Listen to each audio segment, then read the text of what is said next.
InsyaAllah kita mula dengan Al-Quran Al-Fatihah. A'udzubillahi minasyaitanir rajim. Bismillahirrahmanirrahim. Alhamdulillahirabbil alamin. Iyyaka na'budu wa iyyaka nasta'in. Shiratal ladzina A'udzubillahi minasyaitanir rajim. Bismillahirrahmanirrahim. Innal hamdalillah nahmaduhu wa nasta'inuhu wa nastahdi wa nastaghfiruh wa na'udzu billahi min shururi anfusina wa min sayyiati a'malina may yahdihillahu fala mudilla lahu wa may yudlil fala hadiya lahu asyhadu an la ilaha illallah wahdahu la syarika lahu wa asyhadu anna muhammadan abduhu wa rasuluh qala rabbi ishrah li sadri wa yassir li amri wa hlul 'uqdatam min lisani yafqahu qawli rabbi zidni ilman amma ba'd. Assalamualaikum warahmatullahi wabarakatuh. Alhamdulillah, pertama-tama mari sama-sama kita syukur kepada Allah Subhanahu wa taala. Dengan keizinan Allah kita diberikan kesempatan pada malam ini, walaupun mungkin signalnya tak sampai 24 jam pun lah. Semalam baru kita beritahu nak buat. Setelah kami berbincang-bincang dengan beberapa orang, kita dah lama tak live dalam GPMC dan kita pun dah lama tak live, mungkin dah kita tinggal beberapa hari yang lepas di dalam kuliah-kuliah kita. So malam ni Alhamdulillah malam Jumaat dan kita pula mendekati dengan Ramadan, insyaAllah dalam masa-masa sehari dua ni. Dan insyaAllah mudah-mudahan program pada malam ni akan diberikan oleh Allah barakah. Sama-sama mari sama-sama kita memanjatkan syukur kepada Allah Subhanahu Wa Taala. Dengan keizinan Allah kita dapat berkumpul dan insya-Allah dapat kita bersama-sama pada malam ini dalam satu rangka untuk kita sama-sama menghidupkan satu majlis ingat memperingati, satu majlis untuk kita membina kekuatan sesama kita. Walaupun insya-Allah masing-masing sibuk dengan kerja, dengan keadaan masing-masing, tapi kita cuba ambillah dalam masa yang ringkas pada malam ini untuk sama-sama kita melihat beberapa perkara yang mungkin kita terlepas pandang, insya-Allah. Pertama, kita ingin sama-sama melihat kepada perkara yang paling penting di dalam kehidupan seorang manusia. Seorang manusia itu perkara yang paling penting ialah dia merasai bahawa adanya Allah, adanya Tuhan, adanya Allah Subhanahu Wa Taala. Itu perkara yang paling penting. Kita mungkin tak perasan, tapi sebenarnya dalam hidup kita ni kita bergantung kepada Allah setiap masa. Setiap saat kita bergantung kepada Allah. Kita nak bernafas, nak makan, nak minum, nak berjalan, nak bekerja, setiap saat. Sekiranya kita tidak benar-benar dapat rahmat dan barakah daripada Allah Subhanahu Wa Taala, maka kita akan binasa. Assalamualaikum. Jadi oleh itu marilah sama-sama kita merasakan satu keperluan untuk kita sentiasa memperbaharui iman kita, mentajdidkan iman kita, iaitu dengan kita mengucap dua kalimah syahadah, bersama-sama.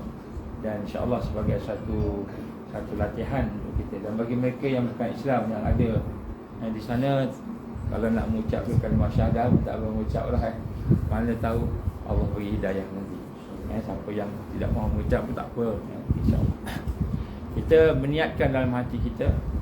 Yang pertama sekali, bila kita mengucap dua kalimah syahadah itu, tak dengar. Kurang. Yang mana kurang dengar? Ustaz FB sebab dia tak guna. Itu dekat sikit. Mikrofon untuk satu saja. Yang ni tak kuat. Kena dekat sikit. Okey tak sekarang? Kena record, kena kuat sikit. Kalau ada mikrofon, siapa ada mikrofon? Ada?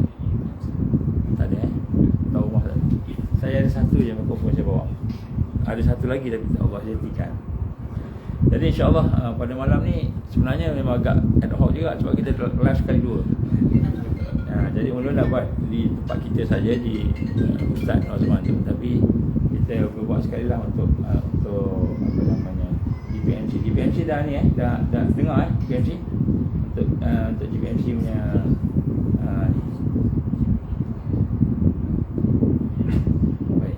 baik insya-Allah. Pertama sekali kita pada malam ni kita mahu bersama-sama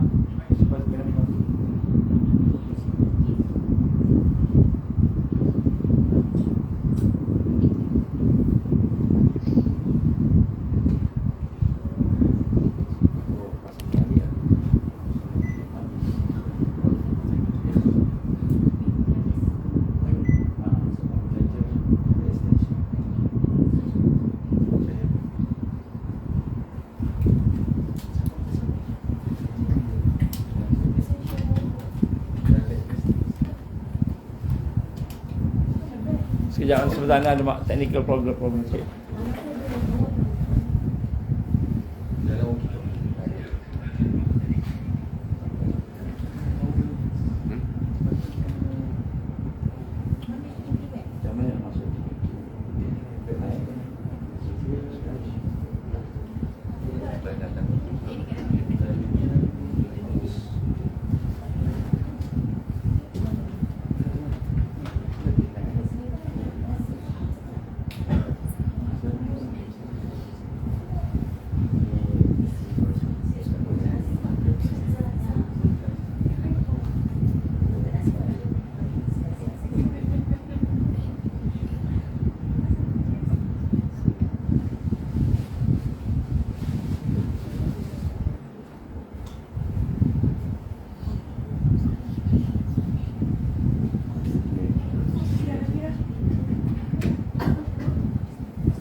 Sebab di kursi.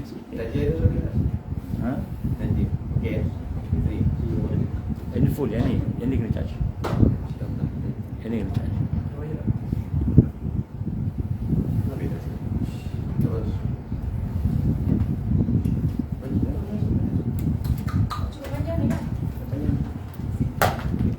Tak apa.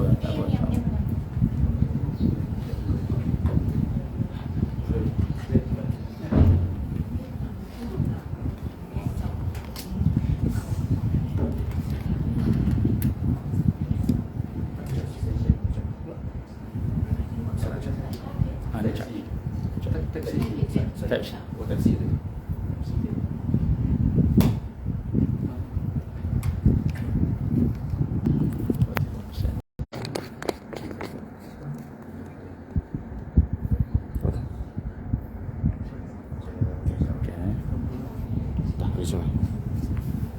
Okey, insya-Allah. Tak mati dia cuma padam. Baik, insya-Allah. Bismillah. Alhamdulillah. First night. Baik, kita mulakan dengan syahadah sama-sama. Kita bayangkan dalam hati kita ni bagaimana kita ingin minta kepada Allah SWT hidayah, petunjuknya, dan kemudian kita minta kepada Allah SWT memberikan kepada kita kekuatan untuk sama-sama membina satu amal yang berdasarkan kepada iman, Islam dan ihsan, untuk kita sama-sama menghidupkan perjuangan Islam, insya-Allah. Bismillahirrahmanirrahim. Bismillahirrahmanirrahim. Bismillahirrahmanirrahim. Asyhadu an la ilaha illallah wa asyhadu anna Muhammadar Rasulullah. Asyhadu an la ilaha illallah wa asyhadu anna Muhammadar Rasulullah. Asyhadu an la ilaha illallah wa asyhadu anna Muhammadar Rasulullah. Allahumma salli ala sayyidina Muhammad wa ala ali sayyidina Muhammad kama shallaita ala sayyidina Ibrahim wa ala ali sayyidina Ibrahim wa barik ala sayyidina Muhammad wa ala ali sayyidina Muhammad kama barakta ala sayyidina Ibrahim wa ala ali sayyidina Ibrahim fil alamin innaka Hamidum Majid. Alhamdulillah.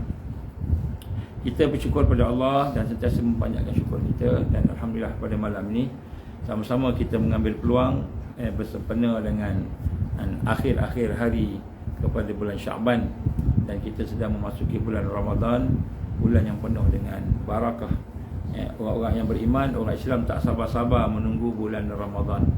Dan bulan Ramadan ini adalah merupakan satu bulan yang mana bulan itu dibukakan segala pintu kebaikan. Pintu-pintu syurga dibuka, pintu langit dibuka, yang ditutup pintu-pintu neraka Allah Subhanahu Wa Taala. Maksudnya pintu-pintu kejahatan itu ditutup. Maka kita nak mengambil peluang dalam bulan Ramadan pada tahun ini. Mudah-mudahan bulan Ramadan itu akan dapat menjadikan sebagai asbab kita untuk mempersiapkan diri kita berhadapan dengan bencana-bencana akhir zaman, berhadapan dengan perkara-perkara yang mungkin menjadi fitnah dan mihnah kepada kita. Jadi alhamdulillah kita merasakan bahawa bulan Ramadan pada tahun ini pun merupakan satu bulan yang kita kata amat mencabar. Tapi alhamdulillah Allah SWT telah mengizinkan untuk kita pergi ke Mekah. Bagi mereka, ada kawan-kawan kita yang akan pergi ke Mekah, alhamdulillah mereka telah mendapat tempat untuk pergi umrah, dan kita dengar pihak Mekah, pihak Madinah, pihak Kerajaan Saudi telah menjadikan kita kata syarat-syarat untuk pergi ke Mekah Madinah itu menjadikan satu yang tidak ketat macam mana yang sebelum ni. Jadi bismillahirrahmanirrahim.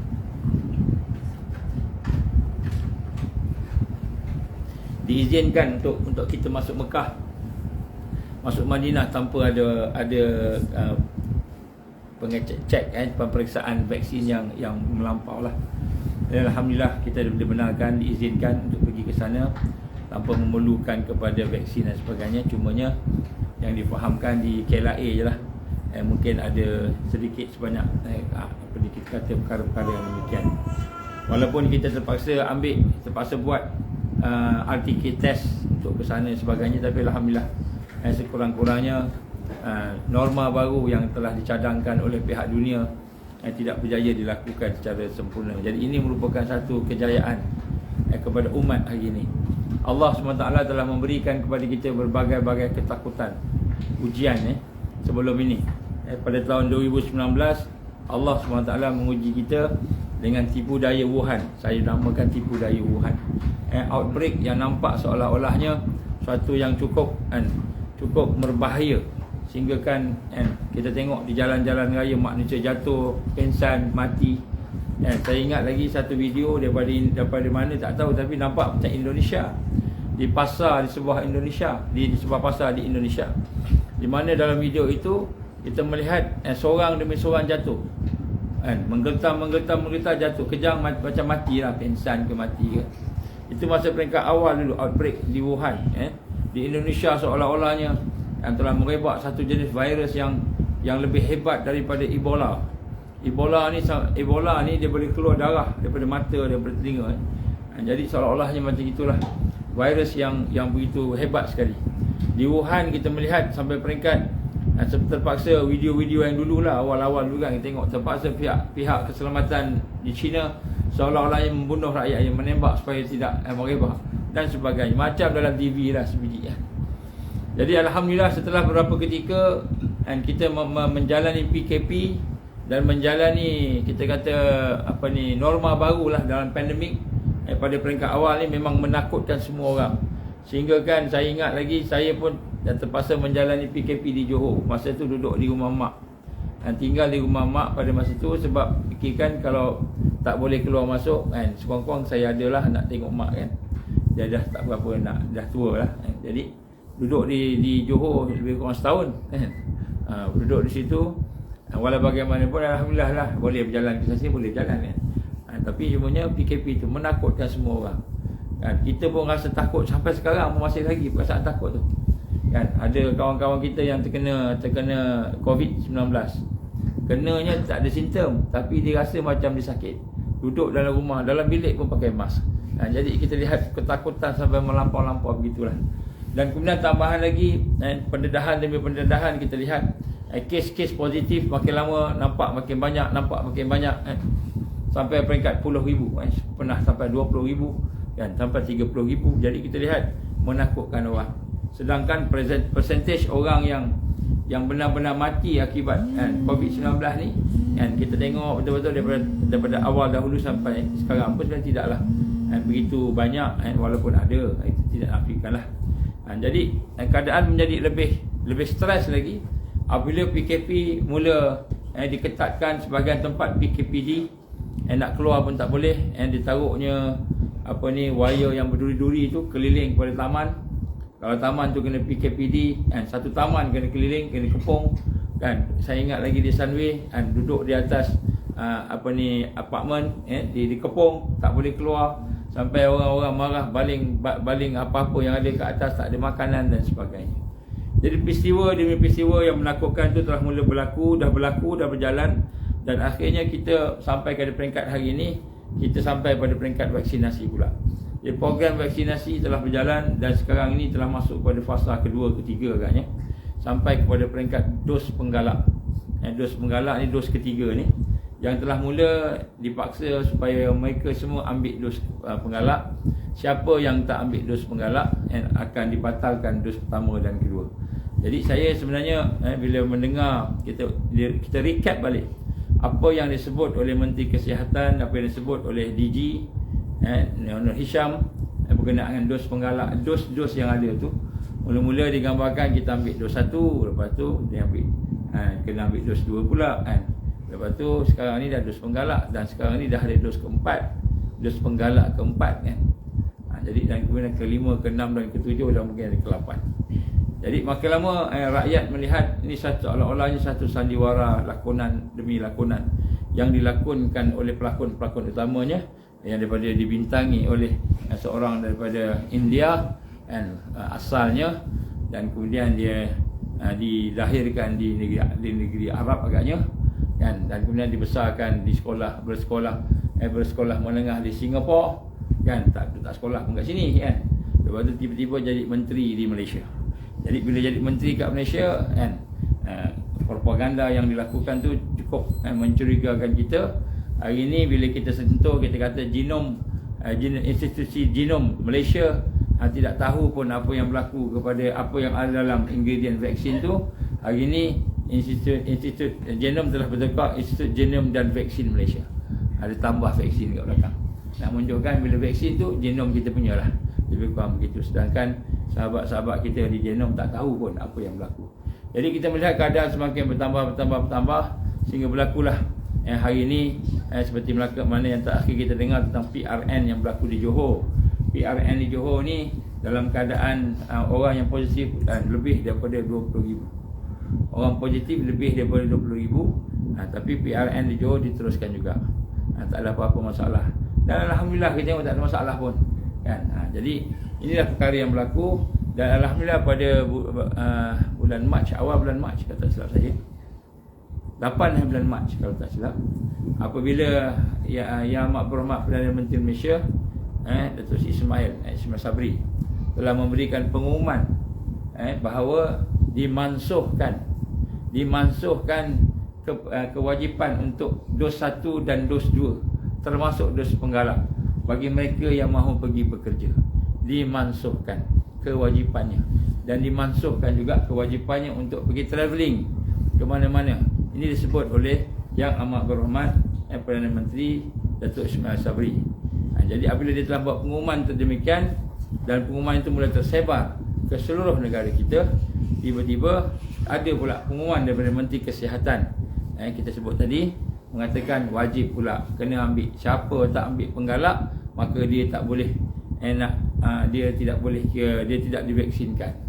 Keluar pula statement mengatakan bahawa siapa yang tak ambil dos penggalak 1 hari bulan 4 ini,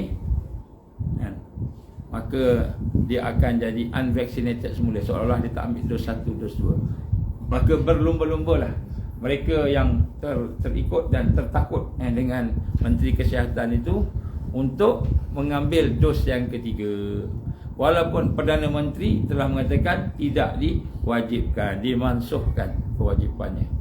Jadi kita ada dia punya maklumatnya, kita ada dia punya ucapannya, dan masa ucapan daripada Yang Amat Berhormat Perdana Menteri pun kita melihat Menteri Kesihatan pun ada dekat belakang juga, angguk. Tanya setuju Angguk-angguk, setuju-setuju jadi kita lihat yang menjadi masalahnya kita tak tahu yang mana satu nak ikut rakyat pening. Nak ikut PM kata jangan tak payah wajib, tak apa, nak ambil pun boleh, tak ambil pun tak apa. Ataupun nak ambil sebagai Menteri Kesihatan tersebut. Sekarang ni pihak Amerika yang nak pergi umrah pun pening juga. Ada kata kena ambil dos, kata kita tak kena ambil. Jadi inilah perkara yang berlaku di negara kita. Dan kita yang jadi macam orang tak ada apa-apa pengetahuan, mengikut sahaja. Dan malangnya majoriti rakyat pun masih lagi tak faham akan realiti yang sebenar. Tetapi apa yang penting yang faham pada malam ini, kita nak melihat bagaimana sesungguhnya kekeliruan itu sebenarnya wajib kita atasinya dengan fakta. Wajib kita atasi dengan ilmu, bukan hanya sekadar ikut-ikut. Dah sedah kita nampak dah. Allahu Akbar, Allahu Akbar, Allahu Akbar.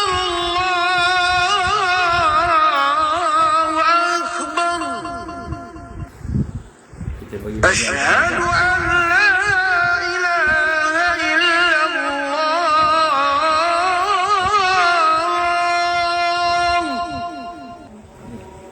asyhadu an la ilaha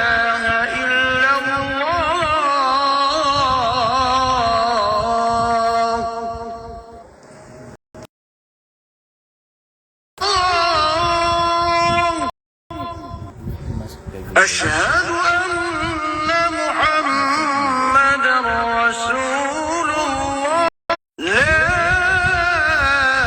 إله إلا الله.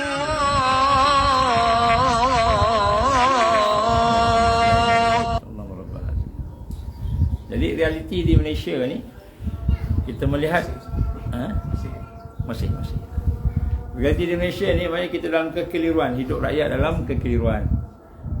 Saya pun tak tahulah, adakah kerana universiti yang dia belajar dulu terlalu pandai sampai tak faham on the ground, Universiti Harvard ni kan, ataupun kan dia yang tersilap kan. Jadi kita minta Allah Menteri tolong tengok balik.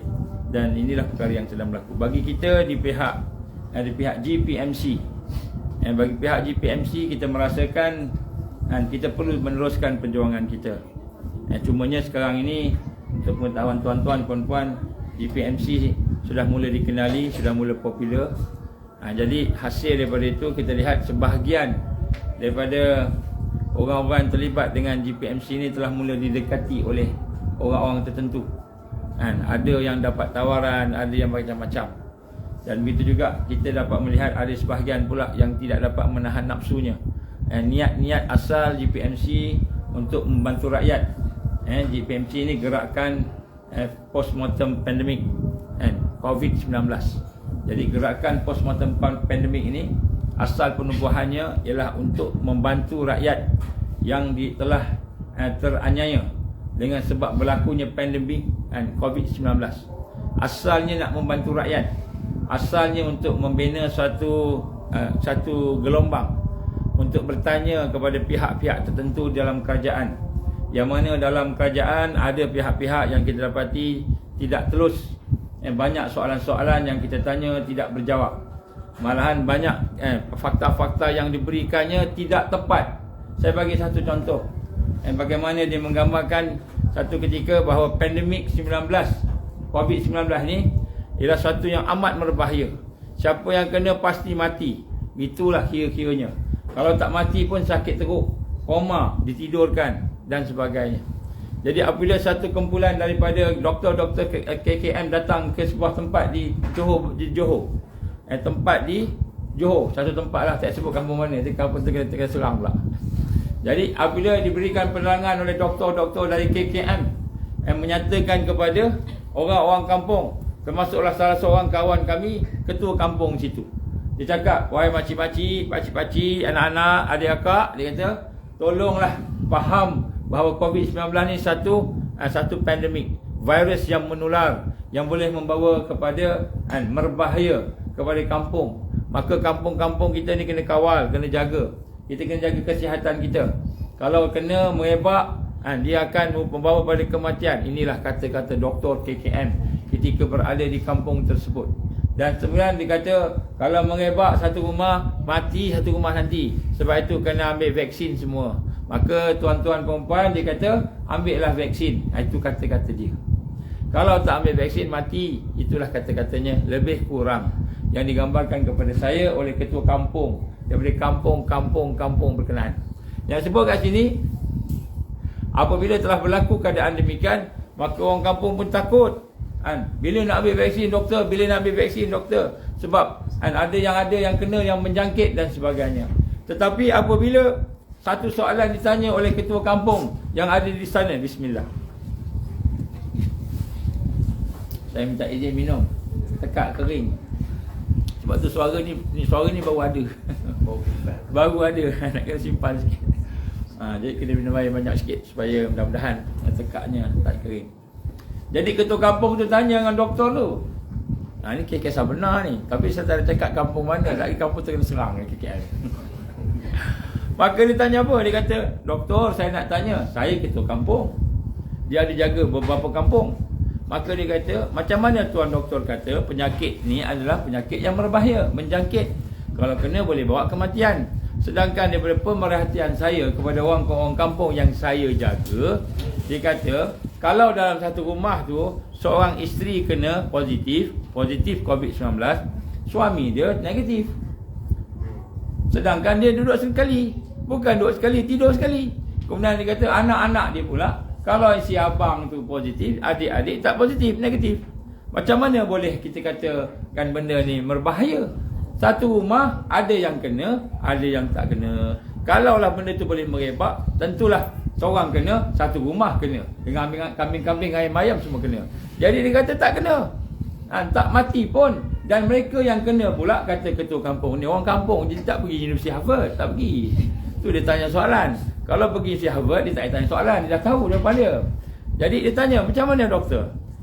Dan mereka yang kena pula, mereka tu boleh sembuh sendiri, tak payah pakai vaksin. Sebelum ni makan garam bukit pun boleh. Dia kata minum air kelapa banyak-banyak pun boleh. Dia kata macam-macam lah. Dan makan batu sauda pun boleh. Ada yang tak makan apa-apa, rehat je, minum air pun boleh sembuh. Macam mana doktor? Maka soalan ni ditanyakan oleh seorang kampung, ketua kampung yang bukan belajar di Harvard. Maka apabila ditanya pada doktor yang mungkin belajar di Harvard agaknya, ataupun belajar di universiti-universiti yang penuh dengan gelaran doktor, maka tiba-tiba dia kata, macam mana saya pun tak kerti nak jawab. Patutlah soalan-soalan yang ditanya oleh NGO, GPMC, PPIM dan Impact, banyak lagi lah NGO yang bertanya, satu soalan pun dia tak jawab. Rupa-rupanya yang bertanya ni bukan daripada Universiti Harvard. Kalau Universiti Harvard mungkin boleh jawapan. Jadi sebab itulah tuan-tuan dan puan, suasana yang berlaku pada hari ini bukan sahaja kita pening, kita keliru dengan ucapan-ucapan pemimpin kita. Ada yang kata mansuh, ada yang kata teruskan, ada yang kata tak payah wajib, ada yang kata wajib. Jadi kita kata hari ini kan pening kepada kita, sehingga ada sebahagian tempat boleh sembahyang rapat-rapat, sebahagian tempat sembahyang masih lagi 1 meter, 1,5 meter. Setengah-setengah tempat nak masuk tak payah dos dah. Setengah tempat nak masuk masjid kena ada dos. Jadi pening kepada rakyat. Yang mana satu betul, yang mana satu tak betul? Adakah ini berdasarkan fakta, ataupun ini hanya berdasarkan helah daripada mereka yang mahu mengawal keuntungan? Keuntungan daripada penjualan vaksin ataupun penjualan pelitup muka. Diwajibkan orang pakai pelitup muka. Tengok siapa syarikat belakang pelitup muka tu. Atau yang menjual glove. Yang menjual glove. Ini semua industri-industri yang bangun dan berjaya, industri yang menjadi kaya raya pada hari ini hanya kerana pandemik COVID-19. Dan di sinilah perkara yang kita ingin sama-sama fahamkan kepada rakyat jelata. Dan perkara ini menjadi bertambah keliru dan bertambah parah apabila program wajib vaksinasi dijalankan. Apabila program wajib vaksinasi dijalankan, tiba-tiba ramai yang ambil, berebut-rebut ambil, beratus-ratus kan. Kalau di universiti yang ada doktor-doktor medikalnya, doktor-doktor sampai marah, kenapa kami lambat dapat ambil vaksin, kenapa kami lambat ambil vaksin. Kemudian di setengah-setengah tempat yang tak ada universiti pula, kan? Kenapa kami nak kena ambil vaksin? Kenapa nak kena ambil vaksin? Maka digelarlah mereka anti-vaksin. Jadi akhirnya gerakan anti-vaksin ni dikejar, dicari, sampai beberapa orang-orang daripada kalangan pasukan penguat kuasa negara kita, daripada polis, intelijen kita, SB kita, daripada kalangan tentera, MIA, MIO kita, telah bergerak mencari ini siapa golongan anti-vaksin ni. Kenapa golongan anti-vaksin ni seolah-olahnya nak menjatuhkan kerajaan? Jadi sebenarnya anti-vaksin bukan nak jatuhkan kerajaan. Anti-vaksin nak tanya soalan, betul ke vaksin tu bagus? Kalau bagus, buktikan. Minta tolong tutup pintu tu sikit. Tak kita keluar sampai ke rumah Gigi kan. Sian dia. Jadi sebab tu tuan-tuan dan puan, akhirnya menjadi satu yang realiti, yang tidak dapat ditolak, yang tidak dapat diketepikan, satu fakta yang hakiki, yang sekarang telah mula tertular secara viral hampir ke seluruh tempat di negara kita ni. Mula melihat bagaimana mereka yang telah divaksinkan, yang telah dijanjikan dengan pampasan sekiranya berlaku masalah dan kita kata menghadapi masalah penyakit selepas divaksinkan, tiba-tiba ramai di kalangan rakyat kita yang telah sakit akibat divaksinkan. Walaupun perkara demikian dinafikan oleh pihak Kementerian Kesihatan. Ini yang menjadi masalah ni. Kementerian Kesihatan kita, cuba tengok kat negara kita dialah yang mengeluarkan vaksin, dia yang beli vaksin, kemudian dia yang tukang cucuk kat orang, distribute vaksin tu, kemudian dia yang tolong check kalau orang tu sakit sebab vaksin, dan dia yang kisahkan sakit sebab vaksin ke tidak, dan kemudian dia juga yang jatuhkan hukuman betul-betul ke tidak, apa sahaja tuntutan-tuntutan tu semua dia. Tidak ada orang lain. Kan? Jadi kita lihat hari ini berlaku conflict of interest. Apa yang berlaku di Singapura contohnya, yang tukang beli vaksin ni Kementerian Kesihatan, yang tolong kempen vaksin Kementerian Kesihatan. Tetapi apabila berlaku satu-satu perkara yang disebabkan oleh vaksinasi tadi, maka ada satu pihak ketiga yang menyiasat buat postmortem. Dan ada pihak ketiga yang keempat pula yang menilai pula adakah perkara-perkara itu berlaku ataupun benar ataupun tidak benar. Sehingga menyebabkan ada di kalangan rakyat di negara Singapura yang mendapat pampasan akibat daripada suntikan-suntikan vaksin yang telah membahayakan mereka. Tapi di Malaysia tak ada. Semua dia belaka. Sampai peringkat report polis yang telah dibuat lebih daripada 2,000, saya ingat 5,000 dah ada. 5,000 report polis yang dibuat seluruh negara, termasuk polis yang buat report polis pun ada. Mereka buat report polis menyatakan bagaimana kami telah mengambil suntikan, kemudian kami telah mengalami kesan-kesan sampingan, dan kami nak minta tuntutan dan siasatan. Maka semua report polis itu budaya di Malaysia ni akan dihantar ke KKM. KKM juga. KKM berkata ini relevan tak relevan. Sebab apa dia kata? Oleh kerana ini sangkut paut dengan Kementerian Kesihatan, maka Jabatan Kerajaan Polis akan hantar ke Kementerian Kesihatan. Hantar ke sana, maka doktor di sana kata ini relevan tak relevan. Maka tentulah dikata tak ada relevan. Sampai sekarang tak ada satu kes pun pendakwaan-pendakwaan yang dibuat berkenaan dengan salah guna kuasa ataupun penyelewengan guna kuasa ataupun salah tafsir dalam kesihatan telah dibawa ke mahkamah. Kerana tidak ada seorang pun yang boleh nak mendakwa akibat report polis yang tidak disiasat.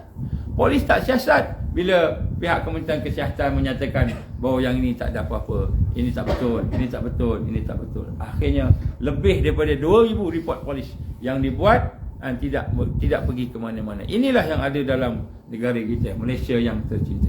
Sehinggalah berlaku apabila berlakunya kemenangan UMNO dan Barisan Nasional di Johor baru-baru ni. Bila berlaku kemenangan itu, semua bangga dengan kemenangan. Orang UMNO dah menang semula, Barisan Nasional dah menang semula, rakyat nak kembali kepada kegemilangan cemerlang, gemilang, terbilang. Tak ingat dah Pak Lah punya tu kan. Gemilang, terbilang apa tu kan. Jadi agaknya nak kembali balik kepada kepimpinan asas Tuan Mahathir dulu, agaknya lah. Tiba-tiba bila kita buat analisa yang menyokong UMNO daripada keseluruhan pengundi di Johor hanyalah 16%. 16% saja yang kata menang tu boleh bentuk kerajaan negeri, dialah menteri besar, dia lah exco di semua sekali. Yang kata kuat, kami dah menang, kami dah di gelombang biru dah naik semula. Orang Melayu, orang Islam naik semula. Bila kita kaji balik, 16% saja yang mengundi kerajaan negeri Johor sekarang, yang menang tu. Maka mula-mula mereka kata kita menang. Lepas tu kita mimpi. Sebab 16%. Kalau campur dengan Barisan Nasional yang MIC, MCA, termasuk UMNO dan sebagainya, maka hanya kurang lebih 24%. Tak sampai 50% pun. Maknanya sekiranya PRU 15 yang akan datang berlangsung, maka rakyat turun nak menghukum semua pemimpin yang korup, yang menyeleweng, yang mengkhianat tadi, maka habis semua pemimpin akan kalah. UMNO pun lingkup, Barisan Nasional pun akan lingkup. Kenapa? Kerana mereka sebenarnya tidak mendapat sokongan rakyat. Sebab itulah sekarang ini, tuan-tuan dan puan rahmati Allah, pihak-pihak NGO yang kerdil-kerdil ni macam kita ni, yang buat pun dekat rumah-rumah sorot-sorot sikit ujung-ujung. Nak buat pun tak boleh tutup pintu, tak boleh terkenal sehari kena serbu. Tuan-tuan dan puan nak buat ni pun, walaupun tahulah nampak belakang ni, siapa yang tahu rumah dia tahulah kan. Siapa yang tahu rumah kat mana kami ada ni tahulah. Jadi dah sebut kat sini, walaupun ada SB kat sini, tapi SB pun sama kita juga. Yang sebut kat sini kan, walaupun dalam keadaan rakyat hari ini yang keadaan kucak-kacir, dalam keadaan ketakutan, dalam keadaan macam-macam lah berlaku hari ini kan, seperti tadi. Tetapi rakyat sudah mula nampak third force, kuasa ketiga di alam negara kita ini, bukan kuasa raja-raja, tapi kuasa NGO. Hari ini saya beritahu pada tuan-tuan pada malam ini GPMC baru 87 orang. Semua tengah sembahyang Isyak. Kami dipanggil oleh pihak-pihak pimpinan negara. Kami dipanggil. Saya salah seorang dipanggil. Pihak-pihak parti politik panggil. Minta bantuan NGO. Tolonglah jangan tembak kuat-kuat sangat. Tolonglah jangan tembak kuat-kuat sangat, nanti terbakar. Jangan tembak kuat-kuat sangat. Ada pihak-pihak datang bertemu dengan kami secara rahsia dan secara tersirat dan tersurat. Sebahagian daripadanya bagi projek, bagi duit, datang. Ada juga NGO datang bila jumpa tu, dia bawa kertas. Kertas. Datuk, sekian-sekian ni Datuk ni, kami nak buat ni. Datuk pun bagi berapa? 2 juta? Boleh 2 juta. Berapa ni? 1 juta? 1 juta. Ada orang dapat 2 juta, ada orang dapat 1 juta. Saya pergi masa tu, saya tak pandai, saya bodoh. Dia pergi tak surat selai pun. Kalau saya tahu, saya buat tak 100 juta. Kita buat hospital kita sendiri. Jadi dia sebut sini, pihak-pihak kepimpinan negara, dari kalangan parti politik, daripada kalangan kepimpinan negara lah, menteri sebagainya, sudah mula sedar bahawa sesungguhnya rakyat dah tak bersama mereka. Dan pada malam ni saya nak cerita pada tuan-tuan sekalian, rakyat dah tak bersama kepimpinan negara. Kalau bersama pun yang memang dapat duit daripada mereka je. Dan mereka terpaksa buat pilihan raya sebab kerjaan tak stabil sekarang ni. PRU anytime. Mungkin bulan 7 ni bubar parlimen, silap-silap bulan 9 PRU 15. Ni saya buka rahsia sikit. Jadi rakyat bersedia lah. Dan sekarang ni NGO lah yang dia pergi. Jadi nama-nama yang selalu keluar dekat TV seperti Tok Ki. Nama-nama yang selalu keluar dekat Facebook, dekat media sosial, seperti Tok Ki, seperti tak tahu lagi siapa. Adalah lagi ramai-ramai keluar ni. Saya pun dah mula kurang lah sebenarnya. Ramai keluar ni, mereka lah yang mula menjadi tumpuan harapan kepada rakyat. Rakyat tanya macam mana nak buat ni, macam mana nak buat tu. Tok Ki pun jawab. Tapi dia tak buat apa, dia jawab je. Saya boleh entam dia panggil lah orang terberuk lah, orang apa. Dia boleh panggil itu je dia bayar. Tak boleh buat apa. Kenapa? Belum pegang kuasa. Tetapi NGO telah mula menjadi rujukan rakyat sekarang. Ini adalah satu perkara yang baru, yang telah pun berlaku di Amerika dan Eropah. Di Amerika dan di Eropah, rakyat telah putus asa dengan suasana politik negara mereka. Kalau di Amerika ada parti Demokrat dengan parti Republikan. Dua-dua ni sama-sama satu kepala. Kau tahun ni kau menang, tahun depan kami menang pula. Tukar-tukar macam itu. Kan? Jadi kita lihat rakyat dah mula bosan. Maka mereka pun menggerakkan gerakan civil society. Civil society gerakan pertubuhan-pertubuhan yang mempunyai hala tuju yang lebih jelas. Maka sebab itulah pada malam ini saya ingin menyatakan kepada tuan-tuan dan puan, alhamdulillah kan, sebenarnya kesusahan demi kesusahan yang Allah berikan kepada rakyat Malaysia, negara Malaysia, malahan seluruh dunia pada hari ini adalah merupakan salah satu jalan, cara yang terbaik yang telah disiapkan oleh Allah Subhanahu Wa Taala untuk mendidik semula manusia yang ada pada hari ini, untuk mendidik orang beriman, mendidik orang Islam supaya sedar bahawa selagi kita bergantung dengan makhluk, selagi kita mengharapkan kepada makhluk, selagi yang bernama makhluk itulah yang menjadi pujaan kita, menjadi pimpinan kita, semata-mata dia sahaja yang menjadi harapan kita, maka selagi itulah kita tidak akan mendapat kebahagiaan di dunia dan di akhirat.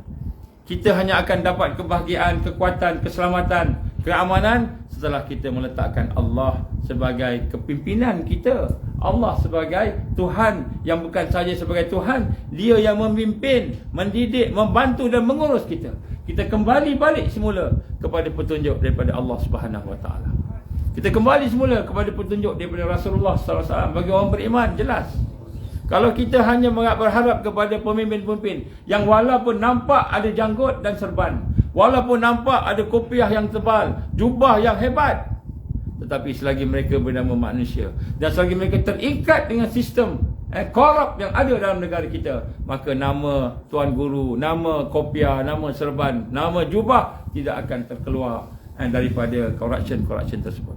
Kita tak boleh lari. Kenapa? Kita dah duduk kat situ. Maka sebab itulah tuan-tuan guru kita yang ikhlas, tuan-tuan guru kita yang bertakwa, tuan-tuan guru yang kita yang warak, mereka tidak bersama dengan mereka yang berada dalam sistem rasuah yang ada pada hari ini. Konon-kononnya kita kata orang tu arah rasuah, parti tu rasuah, ni kluster penjara, ni kluster rasuah. Kita kata kat orang, tetapi sebenarnya kita juga terlibat dengan rasuah tersebut. Kita tak buka dan tak bentang sahaja. Kalau kita buka dan bentang macam-macam corruption yang ada kepada orang-orang politik pada hari ini. Sebab tu rakyat telah mula muak dengan apa yang ada di hadapan mereka. Pemimpin-pemimpin yang hanya pandai berlakon dengan kata-kata manis, berlakon dengan wajah-wajah senyuman, tetapi rupa-rupanya hati mereka, pemikiran mereka hanya mementingkan kuasa dan mementingkan kepartian mereka, mengalahkan prinsip dan kebahagiaan, kebaikan kepada rakyat semua. Sebab itulah kita lihat bagaimana hari ini rakyat dah mula melihat kepada third force, kuasa yang ketiga. Dan punca kuasa ketiga ini bukan lagi kepada orang politik, bukan lagi kepada orang politik, tetapi kepada orang-orang yang ikhlas, yang berjuang pada jalan Allah Subhanahu Wa Taala. Panas. Bismillahirrahmanirrahim. Jadi sebab itu tuan-tuan dan puan, nak mengajak pada malam ini, marilah sama-sama kita kembali semula kepada jalan yang lurus. Jalan yang lurus adalah merupakan jalan yang telah kita minta kepada Allah Subhanahu Wa Taala secara langsung dalam solat kita. Dan ihdinas siratal mustaqim. Ihdinas siratal mustaqim ini adalah merupakan satu jalan yang lurus, jalan yang dilalui oleh para rasul dan para anbiya, yang tidak terikat dengan sistem yang mana mereka hidup pada masa itu. Sistem yang penuh dengan corruption, sistem yang penuh dengan perkara-perkara yang merosakkan kehidupan mereka. Kita kembali semula kepada jalan Al-Quran dan sunnah Rasulullah sallallahu alaihi wasallam. Sebab itulah saya nak mengajak diri saya sendiri sebagai mukadimahnya kepada tuan-tuan dan puan. Saya nak sebutlah kepada saudara-saudara daripada GPMC terutamanya. Cukuplah kita bercakap. Cukup dah masa bercakap, saya rasa dah cukup. Boleh cakap lagi lah, cakap lah. Dan orang-orang macam Tok Ki, dia suka bercakap. Bagi cakap, boleh. Tapi bagi kita nak bertindak. Kita nak mula bertindak dan mengatur rancangan-rancangan yang lebih tersusun. Yang pertama, saya ingin menyuruh kepada seluruh rakyat Malaysia untuk sama-sama kita membuat satu bentuk arus yang baru. Apa arus baru tu? Alhamdulillah, saya cakap lepas kat rumah orang. Jadi tetamu dia tengok suara saya kewang sikit je, dia bagi suap air. Kalau selalu saya seorang-seorang, tak ada orang. Yang pertama malam ni saya nak mengajak tuan-tuan sekalian, jalan yang lurus yang pertama. Ini kita cakap umum dulu sebab kita ada orang bukan Islam. Yang pertama sekali, kita nak tolak semua pemimpin-pemimpin yang korup. Kita tolak semua. Korup dari sudut apa? Korup dari sudut amanah kepimpinan. Tak kira lah sama ada dia orang Islam, orang Melayu atau orang Cina, orang India. Tak kira. Kalau dia ada terlibat dengan corruption, terlibat dengan pengkhianatan amanah yang ada, kita tolak. Kita tolak. Kalau mereka ada lagi di atas muka bumi ini nak menjadi pemimpin, maka boleh jadi pemimpin. Setakat memimpin dekat Pulau Jerjak bolehlah. Apabila mereka mungkin akan didakwa kemudian hari. Saya nak ingat, ramai di kalangan pemimpin kita hari ini bukan sekadar corruption. Corruption kita rasa mungkin boleh maaf lagi lah corruption. Kenapa? Corruption ni dia ambil duit sembunyi-sembunyi. Dia tak ambil duit banyak-banyak depan-depan, ambil duit sembunyi-sembunyi. Kemudian bila dia ambil sembunyi-sembunyi, duit tu pula diguna untuk diri dia dan keluarga dia dan sebagainya. Dia dengan Allah. Dia tak kacau duit orang. Atau duit dia dengan syarikat mana-mana dia korap tu dia punya hal. Walaupun dia mungkin didakwa juga, kita nak dakwa juga. Tapi itu kuranglah dia punya kerosakan dia. Kalau dia buat rasuah, dia dengan duit tersebut, dengan rakyat yang bertanggungjawab dan dengan Allah. Tetapi apabila ada satu lagi jenis pemimpin hari ini yang kesalahannya lebih teruk daripada corruption, lebih teruk daripada rasuah, iaitu mereka yang mengkhianat dan amanah yang ada pada negara ini. Mereka bukan bekerja untuk rakyat mereka. Dia bukan wakil rakyat. Dia bukan wakil rakyat. Kalau dia wakil rakyat, ketika mana rakyat susah, dia ada bersama rakyat. Rakyat banjir di Shah Alam, dia nombor satu turun. Tengok rakyat tadi. Rakyat kena puting beliung. Di Kedah, di Perak, di mana-mana turun. Ini bila kata banjir, saya ada di UK, minta maaf lambat balik. Kenapa? Cuti.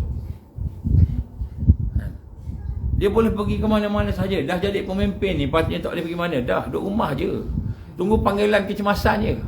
Nak beranak, kucing nak beranak, kan, ayam nak beranak, semua sekali lah. Kan? Jadi pemimpin, siapa sudah jadi pemimpin? Dia jadi pemimpin, cuti, pergi ke melancong di Eropah, melancong sana, melancong sini. Naik kapal terbang sana, naik kapal terbang sini, cuti. Padahal rakyat nak makan pun tak ada makanan. Jadi kita lihat pemimpin-pemimpin yang ini, yang pertama sekali, mereka sebenarnya hanya mementingkan diri sendiri. Kan, sebab itulah kita lihat mereka menggunakan duit rakyat untuk kepentingan mereka. Ini tahap pemimpin nombor satu. Jenayah dengan rakyat, jenayah dengan tempat yang diwakili. Tahap kedua yang lebih teruk ialah mereka yang mengkhianat negara kita, mengkhianat perjanjian yang telah mereka ikrar sebagai pemimpin negara. Mereka mengkhianat amanah yang ada pada mereka.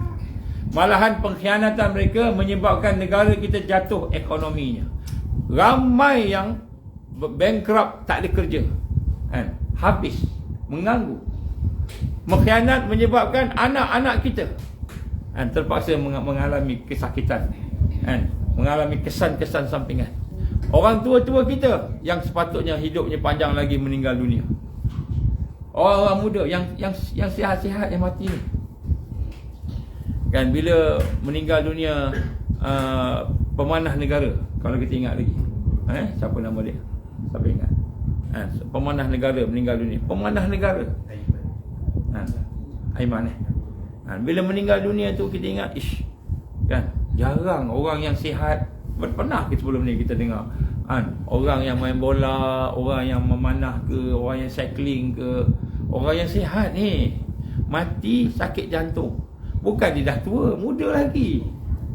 Bukan kata umur dia dah 70 tahun ke, 60 tahun, 70 tahun ke. Tak, masih lagi mewakili negara, fit. Tengah fit, main memanah pula tu. Meninggal dunia dikatakan sakit jantung. Syabaghat Singh meninggal dunia kena sakit. Berapa orang muda-muda kita meninggal dunia sebab main futsal selepas disuntik. Kemudian bila nak disiasat postmortem, tak ada apa-apa. Saya nak sebut kat sini, bismillah. Seorang saudara saya, dia meninggal dunia. Kemudian nak minta sebab kematian. Jumpa dekat doktor, minta sebab kematian. Oleh kerana kawan saya ni agak ni sikit, ada status sikit lah. Dia kata ada 5 sebab kematian, pilih mana satu. Ada 5 sebab kematian, dia tulis tu. Tuan nak pilih yang mana satu? Yang mana satu? Nak pilih, boleh pilih sebab kematian ni. Kalau kita pilih sebab kematian yang boleh pilih, saya nak pilih mati syahid, ada tak? Tak ada. Tu tak ada pula. Mati syahid tak ada. Tak ada. Yang ada sakit A, B, C, D. Ada 5 sebab kematian. Dia ada dari status sikit lah. Dia ada orang yang ada status sikit lah. Profesional. Dia isteri dia mati. Nak pilih. Mana satu pun boleh pilih. Macam gitu lah. Macam gitu. Ada pula setengah seorang daripada kawan kita awal antaranya. Kita mula-mula pasal ketika GPMC mula dilancarkan pada masa itu, saya ingat lagi, saya bawa dia daripada Negeri Sembilan, tempat KJ. Tempat KJ. Malahan yang meninggal dunia ni pun antara yang menyokong KJ. Saya sebut KJ ni. Dia merupakan salah seorang daripada driver ambulans kepada KKM. Selepas ambil vaksin, Allah izin dia sakit. Bila dia sakit, nak dapat rawatan, tiba ke hospital, padahal dia KKM ni, sama-sama KKM. Dia kata hanya orang COVID saja boleh dirawat.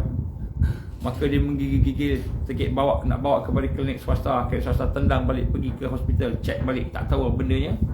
Akhirnya Allah izin meninggal dunia.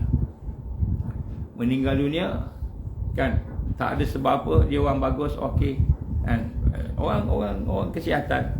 Kemudian akhirnya diberitahu oleh doktor yang buat postmortem, dia kata limpanya ke ataupun hati dia pecah. Limpanya pecah.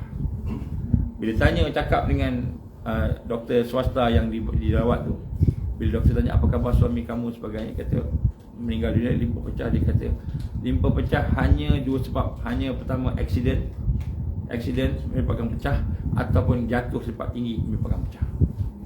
Kalau mati biasa-biasa tak pecah.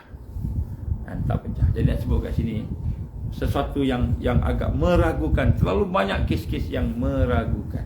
Dan di sinilah kita lihat apabila kita bawa perkara ini kepada orang-orang berkenaan, masing-masing cuba mempertahankan benang yang basah. Paling kuat dia bagi tekanan kepada rakyat, bagi tekanan sehingga akhirnya rakyat yang tidak ada kuasa, tidak ada apa-apa kekuatan, duduk dalam keadaan bersedih hati. Tiap-tiap hari bersedih hati. Saya jumpa dengan anak dia menangis. Dan anak dia pula rapat dengan ayah dia. Rapat. Dia tanya, mana ayah saya? Mana ayah saya? Tiap-tiap petang bila ayah dia balik, ayahnya akan ajak dia main basikal, ajak dia pergi sana sini. Tiba-tiba ayah tak balik dah. Ayah sihat, tiba-tiba dia sakit. Masa sebelum meninggal dia menggetar, kata menggigil kuat. Tuan-tuan puan mata itu ketika mula-mula dulu GPMC dilancarkan. Saya ingat lagi saya bawa dia bagi cerita dan dia menangis, dan saya rasa ramai yang menangis pada masa itu. Tapi perkara itu terus berlaku dan sekarang ini semakin ketara, semakin jelas nampak rakyat Malaysia ni yang sakit, yang meninggal, yang kena side effect dan sebagainya. Sebab itulah nombor 1 tuan-tuan, kita tak nak bercakap dah. Bercakap bagilah siapa nak cakap. Tapi kita nak buat. Apa kita nak buat? Nombor 1, kita nak kenal pasti siapa MP tempat kita, siapa adun tempat kita. Kalau mereka bersekongkol dengan menteri-menteri yang mengkhianat pada hari ini, maka pastikan jangan memilih mereka. Pastikan jangan memilih mereka. Kalau Allah izin PRU 15 berlaku pada bulan 9 pada tahun ini, maka kita pastikan semua pemimpin-pemimpin yang khianat yang kita akan senaraikan nanti. Nanti saya akan senaraikan. Pemimpin-pemimpin khianat saya akan senaraikan. Tak kira lah namanya ada haji ke tak ada haji ke, tak kira. Tak kira lah ada ustaz tak ada ustaz, saya senarai semua.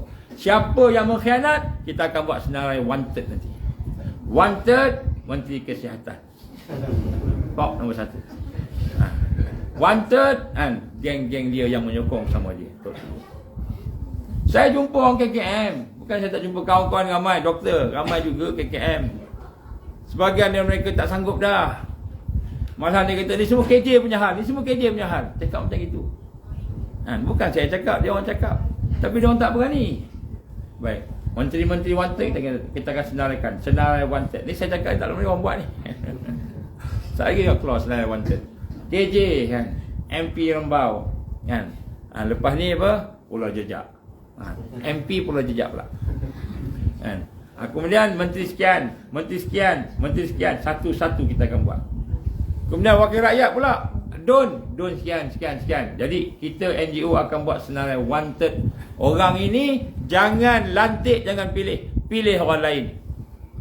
Kalau yang pilih semua penyamun tarbus belaka, undi rosak.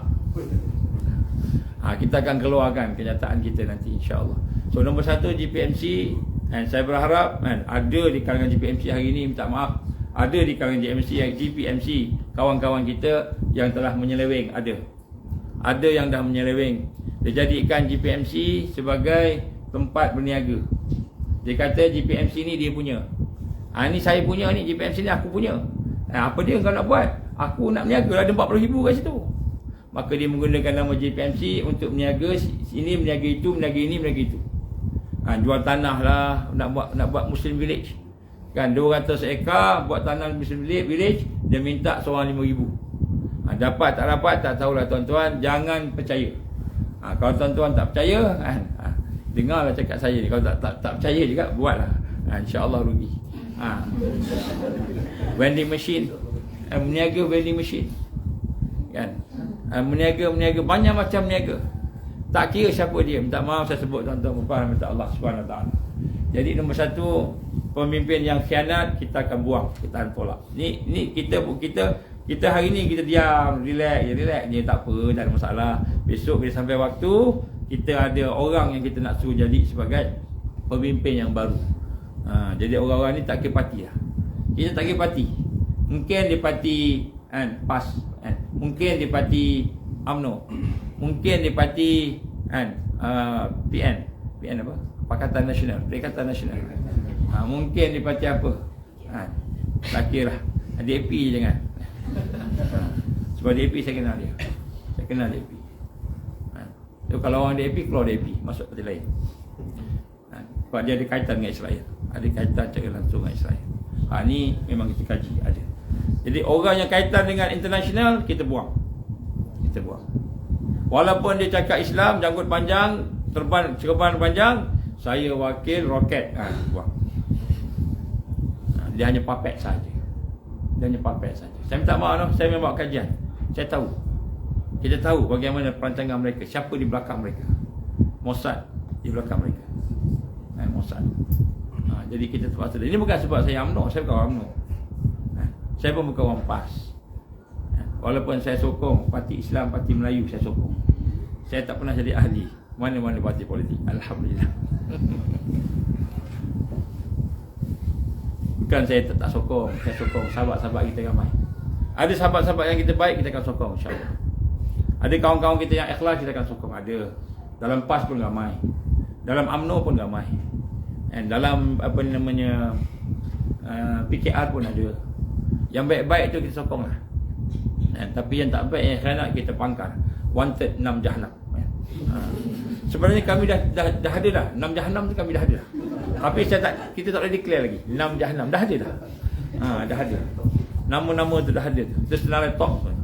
Dah ada dah. Memang kita dah senaraikan siapa A, B, C. Tapi saya tak cakap lagi lah, tak boleh. Dekat pihak saya bolehlah kita lukis gambar dia. Mata sebelah lah apa boleh. Baik, nombor 1, parti politik yang bersama dengan global, international, bersama dengan Dajjal. Parti politik yang bersama dengan perancangan Dajjal, kita tolak. Itu nombor 1. Ini arus yang kita nak bawa. NGO akan buat arus ni. Yang kedua, kita ingin sama-sama membantu sahabat-sahabat kita, saudara-saudara kita yang terkena kesan sampingan sekarang. Alhamdulillah, kita telah mengkaji dan kita telah berusaha selama lebih kurang 2 tahun. Kita telah pun bersama-sama dengan kawan-kawan kita daripada alopati, homeopati, naturopati, ayurveda dan berbagai lagi mazhab-mazhab perubatan, termasuklah Tibbun Nabawi. Kita telah bergabung. Ni orang yang ikhlas ni, yang bergabung buat berniaga ada juga. Yang mengambil kesempatan untuk berniaga ada banyak. Banyak. Makanlah ubat A, makanlah ubat B, semua ada banyak. Tapi yang betul-betul buat sungguh-sungguhnya ikhlas ni, yang bukan nak dapat keuntungan sebagainya, kita dah kumpulkan.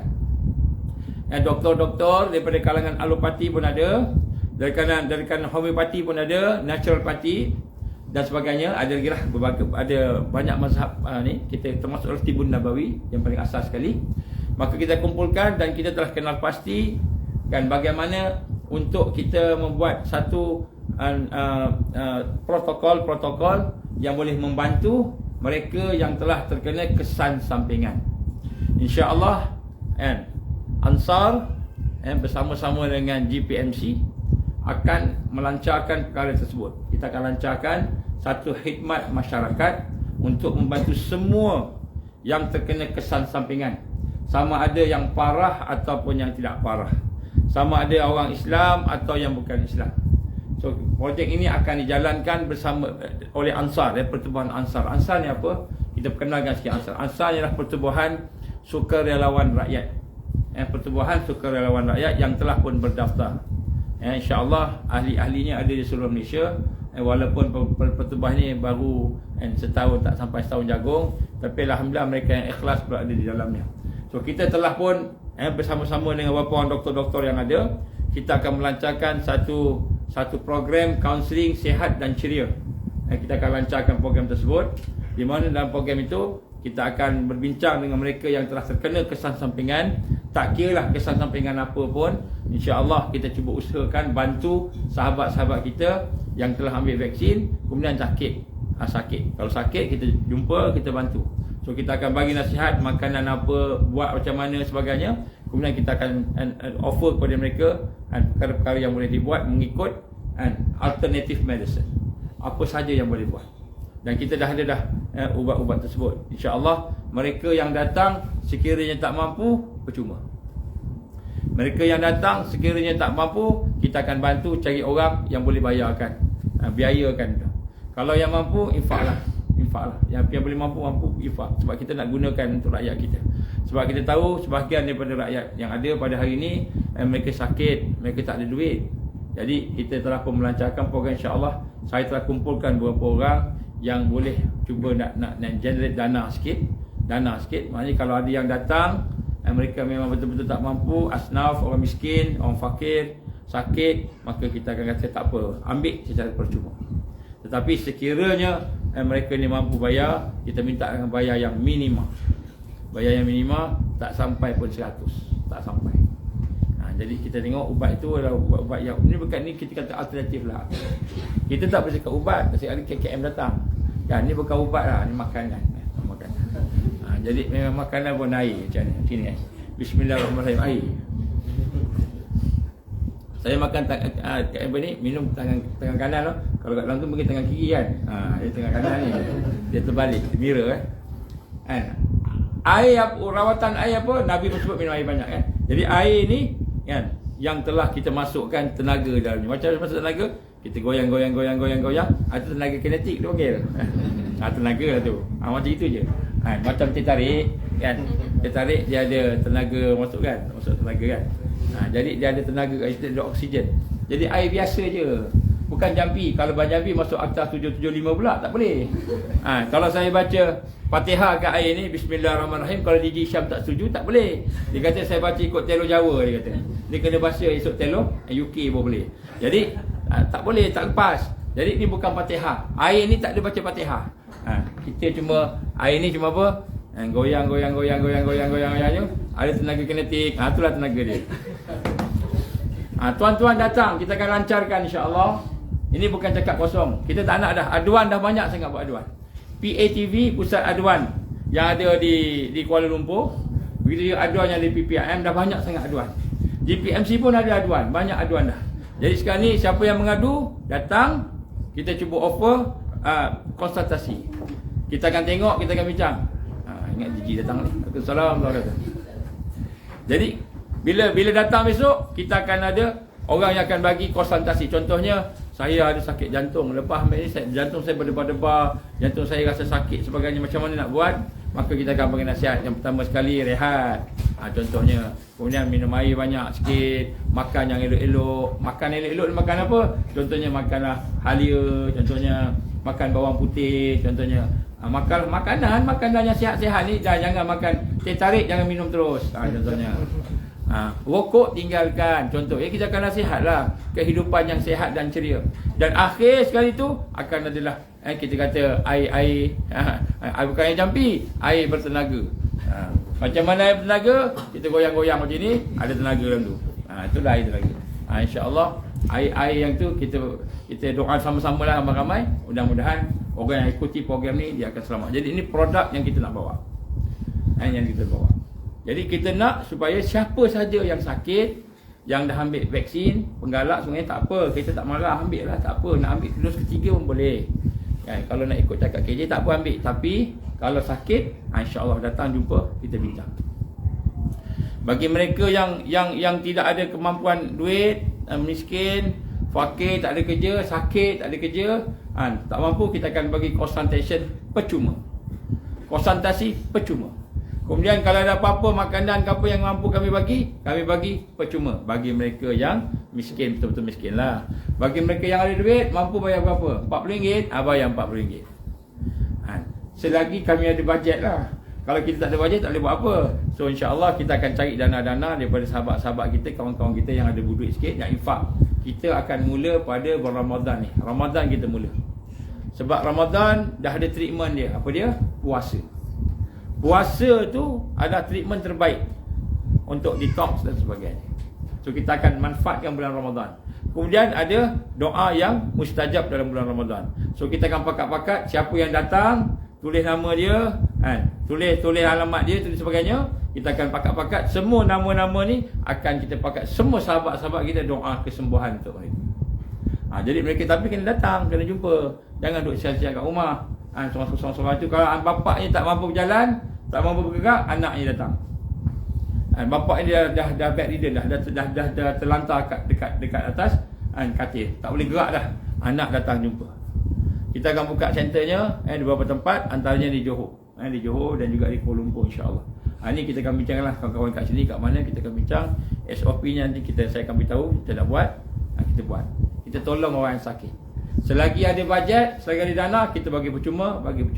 Tapi kalau tidak ada dana, kita terpaksa cek dana. Kalau orang tu tak ada duit, kita tak ada bajet, maka tak ada buat apa. Terpaksa cari jugalah. Kalau betul-betul dia nak. Dan insya-Allah setakat ini 2 tahun lebih kurang kita telah sama-sama melihat menolong beberapa kawan-kawan kita. Alhamdulillah kaedah terapi yang kita buat ni sama-sama secara natural aja. Ni bukan pakai kimia ke pakai apa-apa ke, tak ada, cara natural aja. Alhamdulillah dapat menyembuhkan kesan sampingan. Selagi ajal belum datang lagi. Selagi ada umurnya insya-Allah dia akan sihat. Ada satu kes seorang yang telah terbaring, dah sakit jantung, dah terbaring sebagainya. Kita kata dah level 4. Kita dah teruk lah. Allah izin ambil lebih kurang 2 minggu dia dah boleh bangun. Kita kaedah rawatan tu kita buat, dah boleh bangun alhamdulillah. Dan perkara-perkara ni dah pun berlaku. Sebenarnya banyak lagi yang dah boleh buat kawan-kawan doktor kita. Cuma hari ni kita nak jadikan sebagai khidmat ansar dengan kerjasama GPMC. Khidmat ansar dengan kerjasama GPMC. InsyaAllah kita akan bagi nasihat-nasihat consultation. Jadi mereka yang berminat, selepas daripada ni ahli ansar yang berminat, kita akan buat kursus khas tentang ni, macam mana nak menghadapi pesakit-pesakit yang side effect ni. Dan kita akan buat khusus khas. Dan kemudian selepas tu kita akan bagi apa yang sepatutnya dibagi, yang termasuklah bahan-bahan untuk kita membantu pesakit tadi, sehinggalah pesakit tu sampai pesakit tu sembuh. So kita akan buat insya-Allah. Jadi di dalam rancangan kita pada kali ini, Ansar akan memulakan aktiviti ini dibantu oleh GPMC. Dan kemudian kita akan cuba merawat semaksimal yang boleh. Cuba sebarkan. Kalau ada kawan-kawan kita, kalau ada saudara kita yang sakit hari ini akibat daripada suntikan, kita yakin sebab suntikan. Sebab sebelum tu tak ada. Sebelum tu okey, tapi lepas suntikan dia sakit, maka kita cuba. Rawatan yang akan kita akan buat ni. Ni bukan rawatan lah, kita kata ni kaunseling lah. Rawatan KKM kacau nanti. Rawatan bukan rawatan ni KKM kaunseling. Kaunseling. Kita nak bagi kaunseling je. Jaga macam mana jaga pernafasan, macam mana jaga jantung sedut nafas kan. Rokok tinggalkan, yang benda-benda tak elok lah kan. Siapa yang sakit tinggalkan rokok sementara. Lepas tu nak isap balik semula tak apa kan. Jadi kita cuba tinggalkan sebanyak 120 hari. Jangan merokok. Contoh kan, jangan merokok. 40 hari. Lepas tu dah tak rokok dah insya-Allah. Malahan kita ada juga rawatan terapi kaunseling untuk dadah pun ada. Siapa yang nak rawat pun ada, tapi dada ni mahal sikit. Mahal sikit. Ada dia punya kos dia. Tapi yang lain tu tak apa. Yang sebut kat sini, kita akan buat servis kepada semua yang ada sebagai secara percuma, insya-Allah. Selagi kita ada dana, kita akan cuba cover semua sekali. Kalau tak ada dana, tak boleh buat apalah. Kita pun tak mampu. Kita bukan kerajaan. Kita bukannya ada sumber-sumber. Kita bukan niaga, insya-Allah. Baik, itu nombor 2. Jadi nombor 2 ialah kita mahu mewujudkan suasana-suasana yang boleh membantu sahabat-sahabat kita yang sakit. Tak kira siapa. Orang Islam, orang bukan Islam, sama ada dia orang Ansar, kawan-kawan Ansar atau bukan, semua kita akan open kepada semua. Yang ketiga, tuan-tuan dan puan, yang kita nak buat pada hari ini bermula daripada malam ini, bila kita mahu menghidupkan suasana sentiasa bersolat hajat. Suasana sentiasa bersolat hajat. Maknanya sentiasa doa kepada Allah. Jadi yang ketiga ni lah yang kita nak jadikan rutin kita. Sebab apabila kita mula mendoakan untuk kawan-kawan kita yang tak sihat, untuk orang-orang lain, sahabat-sahabat kita, saudara kita sekeliling yang ada di sini, bahkan untuk negara kita, maka pada masa itu barakah doa itu akan menjadi luar biasa. Dan malahan digambarkan oleh para ulama kita yang menghuraikan satu hadis Rasulullah SAW yang menyatakan, sesiapa yang meminta ampun bagi saudara-saudaranya muslimin muslimat, mukminin mukminat 27 kali sehari, maka dia akan mendapat rahmat daripada Allah dengan rahmat yang besar. Ulama hurai hadis ini, bagaimana kata mereka, mereka yang menjadi asbab kepada keampunan, kita kata rakyat, keampunan orang-orang yang ada sekitar kita, muslimin muslimat, mukminin mukminat ini, maka mereka lah akan menjadi asbab diangkatnya balak, sekiranya balak akan menimpa di kawasan tersebut.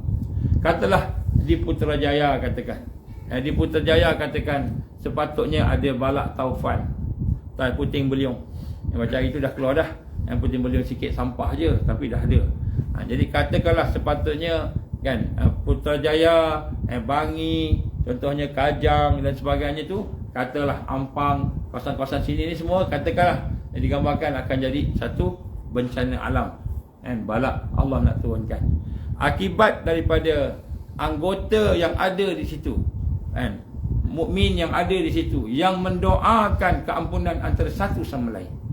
Maka para ulama telah menghuraikan hadis ini dengan hadis-hadis yang lain, dengan ayat Allah yang lain, menyatakan bahawa sebab aktiviti itu akan menjadikan balak diangkat oleh Allah, tak jadi turun. Bila kita mendoakan keampunan kepada sahabat-sahabat kita, saudara kita yang ada di sekitar kita, maka patutnya kampung tu tenggelam, maka tiba-tiba kampung tu tak jadi tenggelam.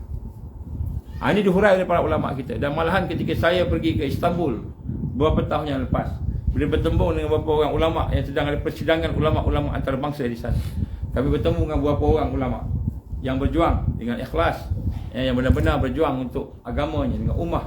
Maka menyatakan semua para pejuang seluruh dunia yang ikhlas, yang beriman, maka hendaklah mereka menghidupkan suasana meminta ampun untuk umat ini kepada Allah. Kenapa? Apabila umat ini dosa-dosa mereka diangkat oleh Allah, maka balak yang menimpa kepada umat akan diangkat oleh Allah. Dari kita hari ini, kenapa kita banyak sangat sakit, bencana, banyak sangat kesusahan? Kerana rupa-rupanya umat hidup dalam suasana berdosa. Dan dosa itu bukan hanya dosa kecil, dosa besar, malahan mensyirikkan Allah, malahan bersama-sama dengan musuh menentang Allah. Jadi umat tanpa sedar, mereka adalah kaki tangan kepada musuh kepada Allah. Bukan kata musuh Islam, bukan kata musuh orang Islam, musuh Allah Subhanahu Wa Taala.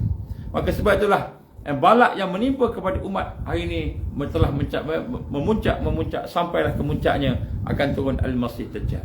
Maka sebab itulah amalan ketiga ini yang kita nak sama-sama lakukan, iaitu untuk semua ahli Ansar dan juga semua GPMC, bagi mereka yang beriman dan mereka yang Islam, maka hendaklah mereka buat satu set solat hajat.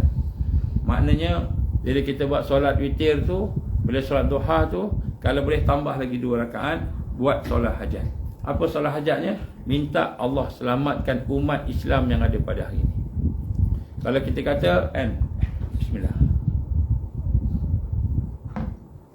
rugilah kita. Kita doa untuk orang. Kita kata rugilah kita doa untuk orang. Sedangkan apa Nabi sebut, Nabi gambarkan kepada kita, apabila kita mendoakan untuk seseorang yang saudara kita, orang beriman, orang Islam, maka Allah akan menghantar 50 malaikat doa untuk kita. Satu doa, 50 malaikat doa untuk kita. Kalau kita doa untuk kita seorang, untuk diri kita, maka kita seorang kita doa. Tak ada kelebihan. Kan, kita doa malam Lailatul Qadar, kita doa, ya Allah, tolonglah aku, ya Allah, bantulah aku dan sebagainya. Maka kita doa untuk diri kita, keluarga kita, kita sendiri. Banyak kita pentingkan diri sendiri, kan. Tak apa, boleh doa. Tapi sekiranya kita mendoakan juga untuk orang Islam, mukminin, mukminat yang ada di seluruh dunia, terutama sahabat-sahabat kita. Kalau kita ada nama sahabat-sahabat kita yang sakit, anak-anak saudara kita, pakcik kita, atuk nenek kita, guru-guru kita, saudara kita yang sakit, yang kita kenal, doakan pula untuk mereka. Maka barakahnya akan dapat 50 kali ganda. 50 malaikat akan doakan untuk kita. Itu kalau seorang. Kalau kita doa untuk 100 orang, dah jadi 5,000 orang. 5,000 malaikat tu. 5,000. 5,000 malaikat mendoakan untuk kita. Kalau untuk 100 orang. Ni orang pandai MLM lah ni, kan. Kalau 1,000 orang, berapa ribu? 50,000 orang. 50,000 malaikat doa untuk kita. Bila malaikat doa, mustajab tak doa malaikat? Doa malaikat mustajab. Sebab tu rahsia untuk kita dapat kemenangan di akhir zaman dan kemenangan secara rahmat dan barakah Allah ni, hendaklah kita doakan untuk orang lain. Jangan fikir diri kita sahaja. Kita kena doa untuk yang lain. Sebab bila kita doa untuk orang lain, malaikat akan doa untuk kita. Dalam keadaan begitu. Cumanya saya nak tambah di sini sikit dalam masa yang ada. Lepas ni kita akan solat Isyak. Tak solat Isyak lagi ni, kan. Saya nak mengajak tuan-tuan sekalian untuk kita sama-sama mengikut apa yang digambarkan oleh Allah Subhanahu Wa Taala di dalam Al-Quran. A'udzubillahi minasyaitanirrajim. Qul hazi sabili ad'u ila Allah ala basiratin ana wa man ittaba'ani. Ila akhir. Surah Yusuf ayat 12. Ayat 103. Katakanlah, ayat 108. Katakanlah, kan, katakanlah, inilah jalan aku, jalan Rasulullah SAW. Aku dan orang-orang yang mengikutiku, mengajak kepada Allah, ala basirah, dengan keyakinan, dengan sepenuh hati, dengan hujah, dengan hujah. Ya, sebab itulah tuan-tuan dan puan, saya nak mengajak pada hari ini, macam mana kita nak dapatkan supaya doa kita itu mustajab, bersempena dengan malam Jumaat dan bersempena dengan nak datangnya Ramadan. Jadi tuan-tuan dan puan, insya-Allah kita nak sebut di sini antara perkara yang paling penting untuk kita minta di atas muka bumi ini ialah doa yang kita baca setelah kita mengaku kita ni hamba Allah dan kita ni beribadat pada Dia. Kita baca surah Fatihah, kan. Bismillahirrahmanirrahim. Alhamdulillahi rabbil alamin. Kita puji Allah Ar-Rahman Ar-Rahim dengan nama Allah. Alhamdulillahi rabbil alamin pun puji Allah juga, kan. Puji-pujian hanya milik Allah. Ar-Rahman Ar-Rahim, puji Allah juga. Allah Maha Pengasih, Maha Penyayang, kan. Lepas tu Maliki Yaumiddin, puji Allah juga. Dialah yang menguasai semua, kan. Kemudian kita mengaku iyyaka na'budu wa iyyaka nasta'in. Hanya kepada Engkau kami beribadah, sembah. Hanya kepada Engkau ya Allah kami minta pertolongan. Lepas tu kita dah puji Allah, puji Allah.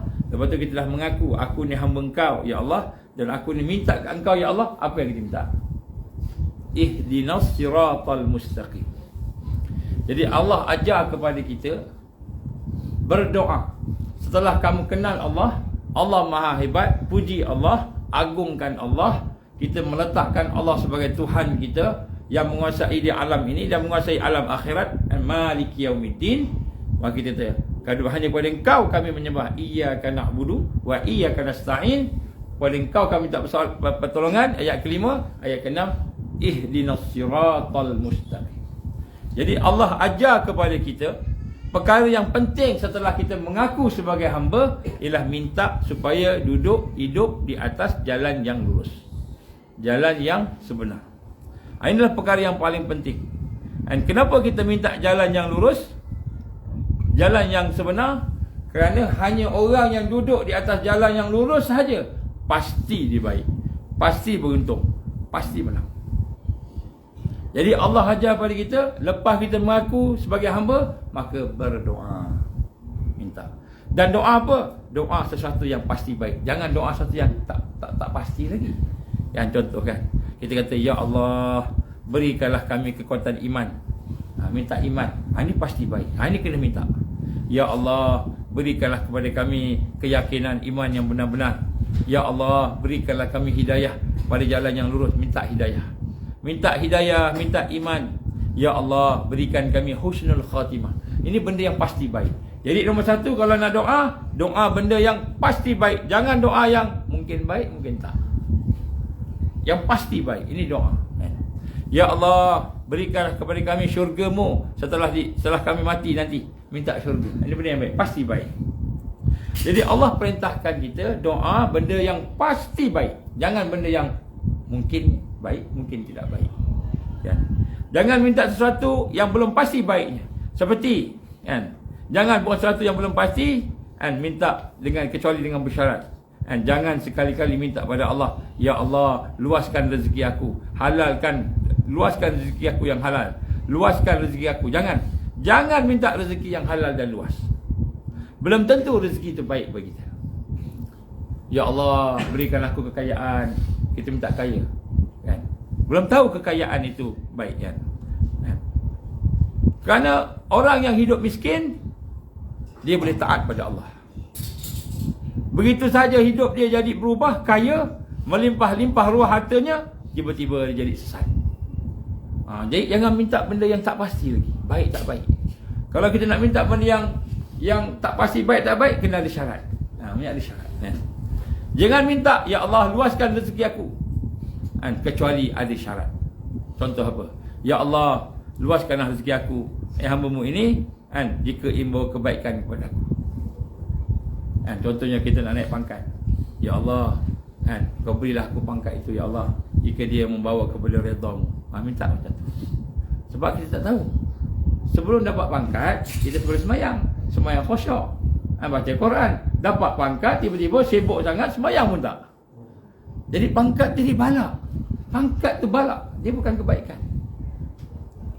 Jadi sebab itulah, in kana khairan li, kita minta pada Allah Taala, in kana khairan li, ya Allah, bagi kepada aku benda itu sekiranya baik kepada aku.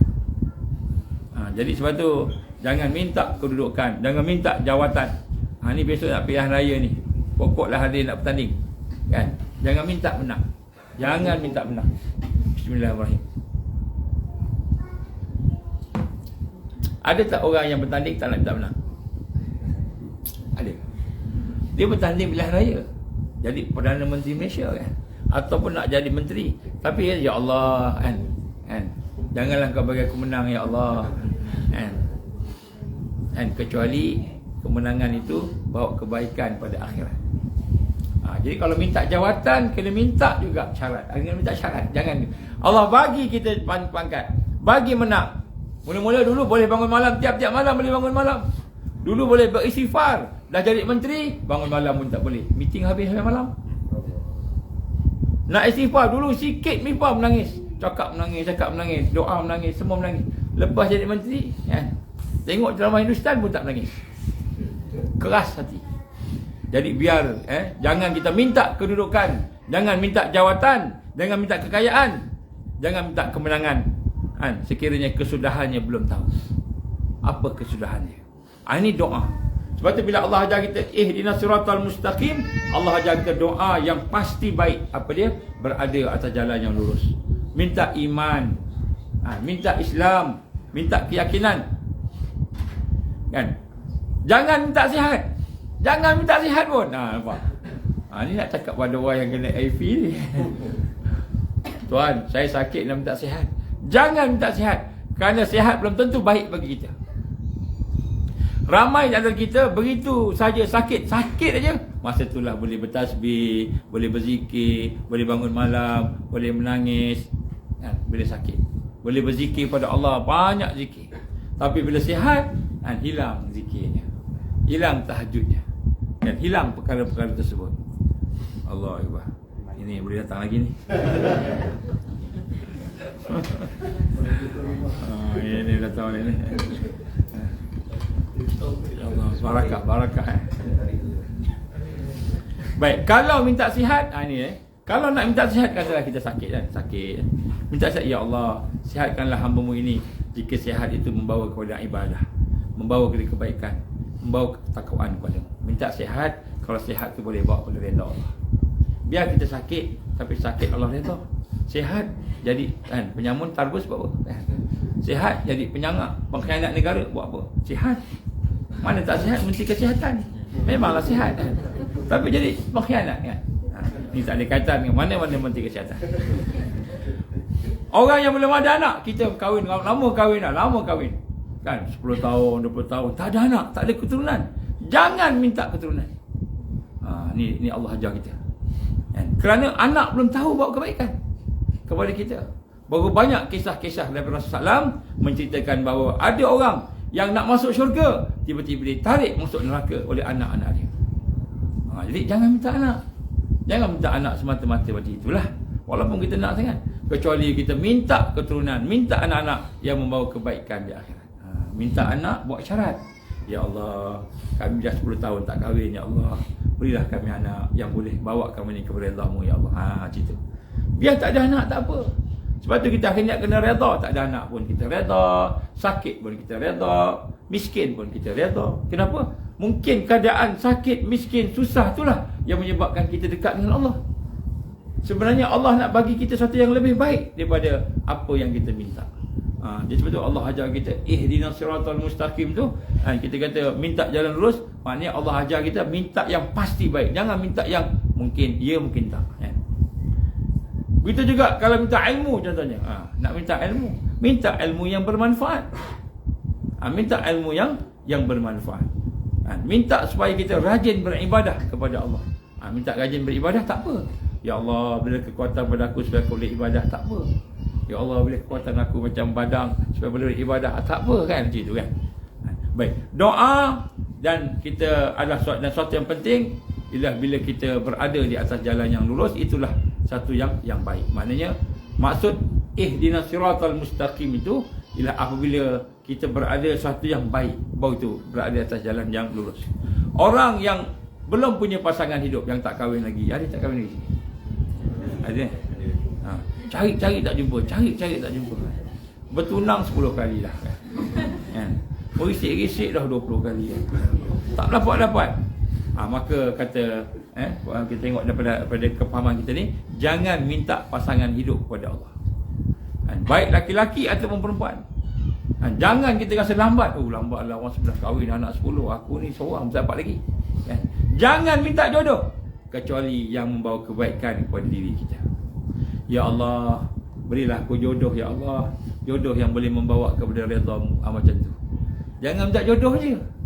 Jodoh sehari dapat, kaki pukul kan. Kita pula kahwin dengan gangster kan. My wife is a gangster. Kahwin gangster pula, contohnya kan. Pukul kita pula. Jadi baik tak payah kahwin. Macam itu.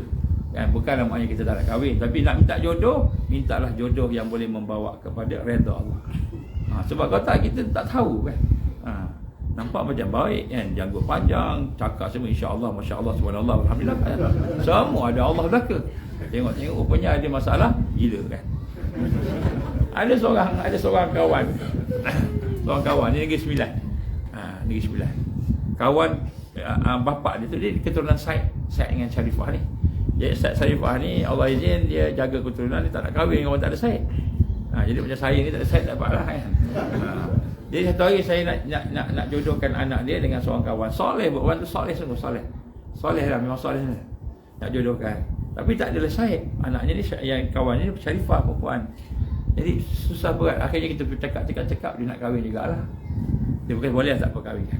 Nak kahwin pula, yang laki-laki punya bapa emak pula tak nak. Tak ada jodoh lah, tak ada jodoh. Tak apa.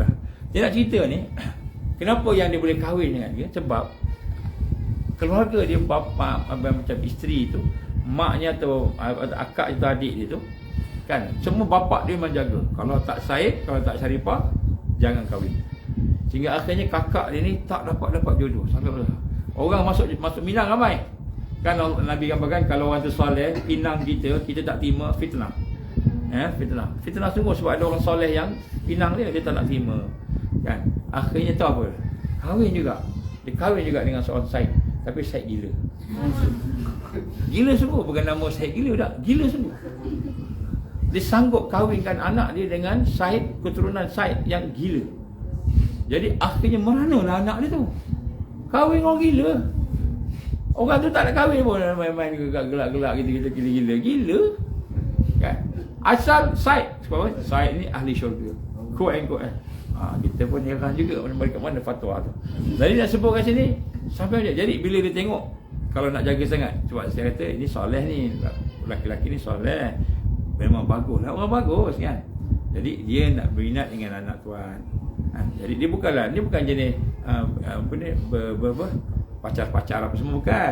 Tak ada. Dia memang semua soleh ni, kita tolong urus. Kan, memang dua-dua tu soleh dan solehah. Lepas tu saya kata dengan dia, Nabi kata kalau orang soleh masuk, kita tolak, memang fitnah, ujian besar nanti. Kan, jadi buat istiharah sungguh-sungguh lah. Itu yang timur cerita akak dia tu, ke adik dia tu, yang kahwin dengan Syed juga, Syed gila. Jadi akhirnya menderita sampai lalah, bercerai, tak mau kahwin dah terus. Jadi itu pengajaran lah. Sebab tu kita kalau nak minta jodoh, boleh minta jodoh, tapi jangan minta jodoh sahaja.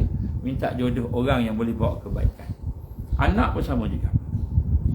Maka Allah ajar kita bila ihdinas siratal mustaqim, mintalah sesuatu yang pasti baik di sisi Allah Subhanahu wa taala. Inilah maksudnya jalan yang lurus. Jadi bila kita ihdinas siratal mustaqim tu berada di atas jalan yang lurus, mari kita minta sesuatu yang pasti baik di sisi Allah. Jalan yang lurus. Kalau kita minta ilmu, tapi dengan sebab ilmu kita bangga-bangga, kita rendahkan orang, kita tembak orang pula, kita jadi orang yang sombong. Jadi ilmu tu bukan jalan yang lurus, walaupun ilmu itu ilmu Islam. Kan? Kita belajar mengaji, pergi universiti Islam, belajar Islam, ilmu wahyu, hafal Quran, hafal hadis. Tapi lagi banyak kita belajar, lagi susah nak sembahyang. Nak sembahyang lagi susah. Lagi susah nak baca Quran. Lagi susah kita nak ikhlas, nak khusyuk dalam sembahyang. Lagi susah. Maka ilmu tu bukan atas jalan yang lurus. Itu maksud ihdinas siratal mustaqim. Bukan ilmu tu sahaja, tapi ilmu yang bermanfaat. Bukan jodoh yang boleh bawa kepada redha Allah. Bukan kaya yang boleh membawa kepada takwa. Ini yang kita minta. Sebab tu maksud ihdinas siratal mustaqim. Dan ilmu yang berada di atas siratal mustaqim adalah ilmu yang menjadi ibadah, menjadikan ibadah kita sah, menjadikan ibadah kita diterima oleh Allah, menjadikan kita takut kepada Allah, ilmu yang menyebabkan kita cinta kepada Allah, cinta kepada Rasulullah SAW dan keluarganya. Ini ilmu yang macam tu, ilmu yang mengenal Allah. Inilah maksudnya siratal mustaqim. Ya, sebab tu hari ni jangan kita terpedaya. Kita ingat ilmunya hebat, kita masuk ni ada degree, ada ijazah, ada PhD, ada gelaran ini, gelaran tu, ada macam-macam gelaran. Kita ingat ilmu tu dah okey dah siratal mustaqim. Rupa-rupanya itu bukan ilmu yang siratal mustaqim. Ilmu apabila kita belajar, tiba-tiba kita menjadi malas solat. Ilmu inilah ilmu yang sesat, ilmu yang bengkok, bukan siratal mustaqim.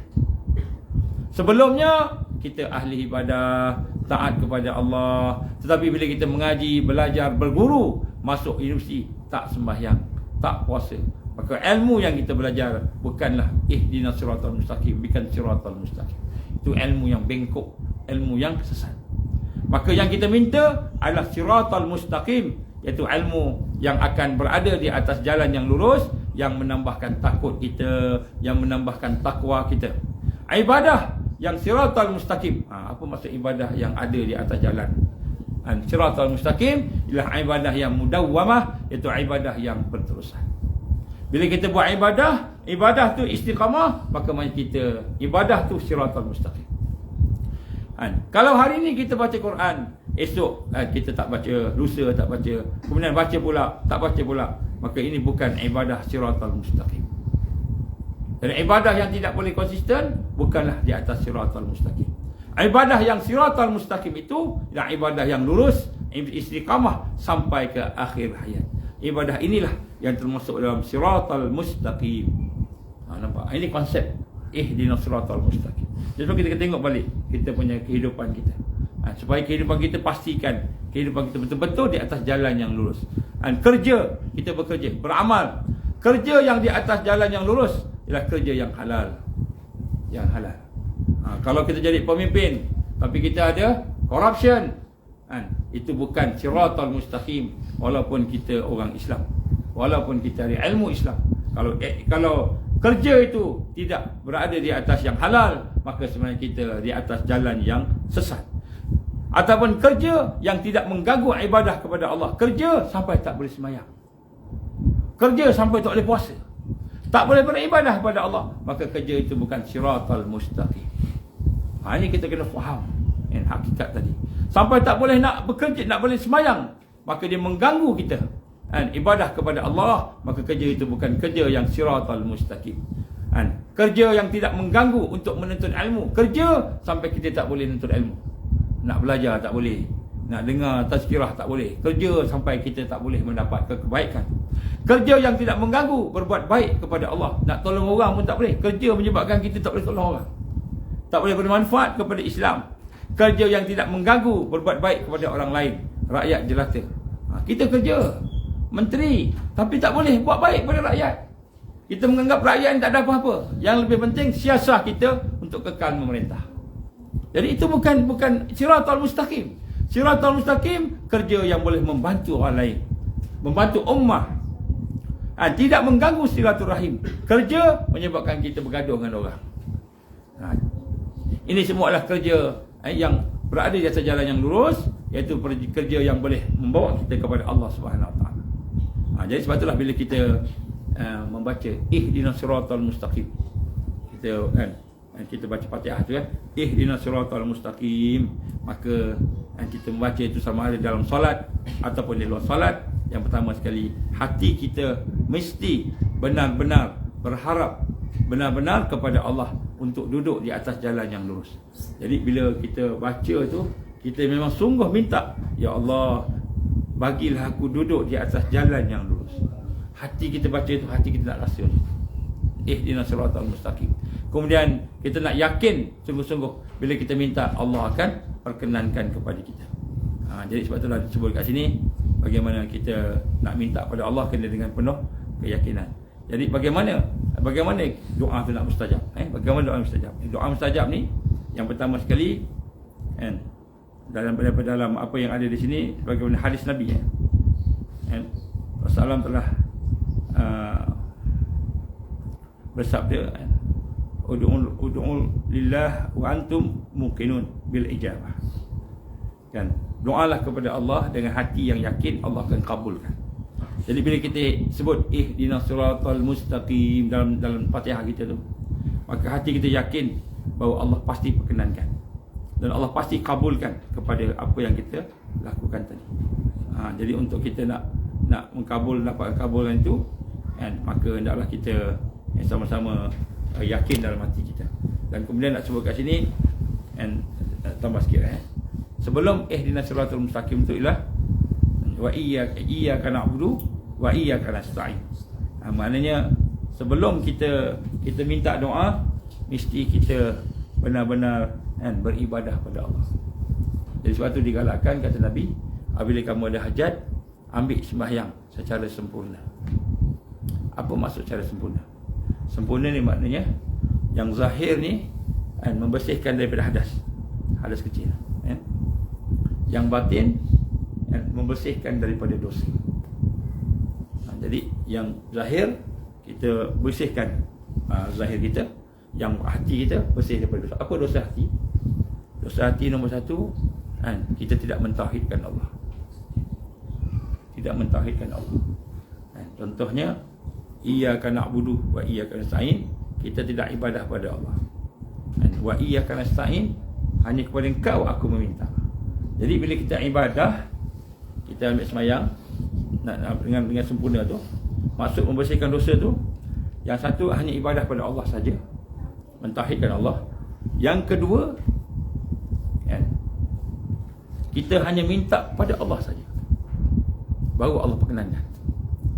Kalau kita minta, masih ada lagi orang yang kita harapkan. Masih lagi dalam hati kita ada si fulan yang kita rasa boleh tolong aku, yang ni boleh tolong aku, menteri ni boleh tolong aku, PM boleh tolong aku, kawan boleh tolong aku. Sekali ada dalam hati kita perasaan ada makhluk yang boleh tolong kita, yang kita bergantung padanya, berharap padanya, selagi itulah Allah tak perkenankan doa kita. Ini maksud bersihkan daripada dosa, dosa hati. Jadi kita nak kena minta hanya pada Allah. Kalau kita pergi kepada manusia pun hanya kerana asbab saja, dan kita dah minta pada Allah dulu sebelum jumpa dia. Jadi hati kita mesti sepenuhnya, ini maksud bersihkan daripada dosa. Punya hati kita minta. Jadi syarat dimakbulkan doa tadi, kita bersihkan hati, tauhid kepada Allah, dan kemudian kita membersihkan wa iyyaka nasta'in, hanya kepada Engkau lah kami minta, kita tak minta pada hal lain. Tidak bergantung pada orang lain, tidak berharap pada orang lain. Selagi ada dalam hati kita perasaan orang lain boleh tolong aku, makhluk boleh tolong aku, kena jumpa dengan bos boleh tolong aku, kena jumpa dengan menteri boleh tolong aku, maka selagi itulah Allah tak akan mustajabkan doa. Allah akan bagi kita dengan menteri itu. Kau pergilah kat menteri itu, kau pergi hak kawan tu, kau pergi hak guru besar kau. Tak apa, guru besar aku okey, insyaAllah guru besar aku pun tak ambil action juga. Contoh kan, kita bergantung dengan jangan bergantung dengan makhluk. Ini hijab kita dengan Allah. Hijab kita dengan Allah. Bila kita ada rasa dalam hati kita, iaitu wa iyyaka nasta'in, maknanya kita memang betul-betul hanya Allah sahaja. Ini maksud ihdinas siratal mustaqim. Atas jalan lurus, atas jalan yang lurus. Jadi maknanya perasaan kita tidak merasakan walaupun sesiapa boleh bantu kita melainkan Allah. Tidak ada orang yang boleh tolong kita melainkan Allah. Tidak ada orang yang boleh mendokong kita melainkan Allah. Jadi apabila kita sudah solid macam itu, makna barulah kita membersihkan hati kita daripada dosa. Ini salah satu makna dia lah, salah satu maksud. Wa iyyaka na'budu, hanya pada Engkau aku sembah ya Allah. Maknanya kita mentauhidkan Allah dalam ubudiyah kita, semua ibadah kita. Wa iyyaka nasta'in, hanya kepada Engkau kami minta pertolongan. Ini bila keyakinan ada ni, sakit F5 pun boleh selesai insya-Allah. Selagi kita bergantung dengan ubat, selagi itu kita takkan sihat.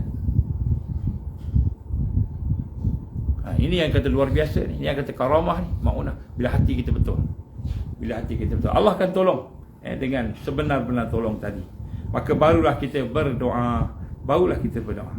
Maka Rasul SAW pun menceritakan kepada kita, kalau kamu ada sesuatu yang nak dipohon, kalau kamu ada hajat nak minta ke Allah,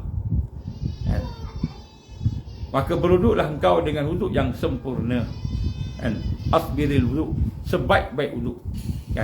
Maksud wuduk yang sempurna ni ialah wuduk yang boleh membersihkan yang zahir daripada hadas, namanya sempurnalah betul-betul, dan yang membersihkan hati daripada dosa. Jadi apabila kita mula tu, lepas tu doalah dengan doa-doa nama-nama dia, insya-Allah ijabah.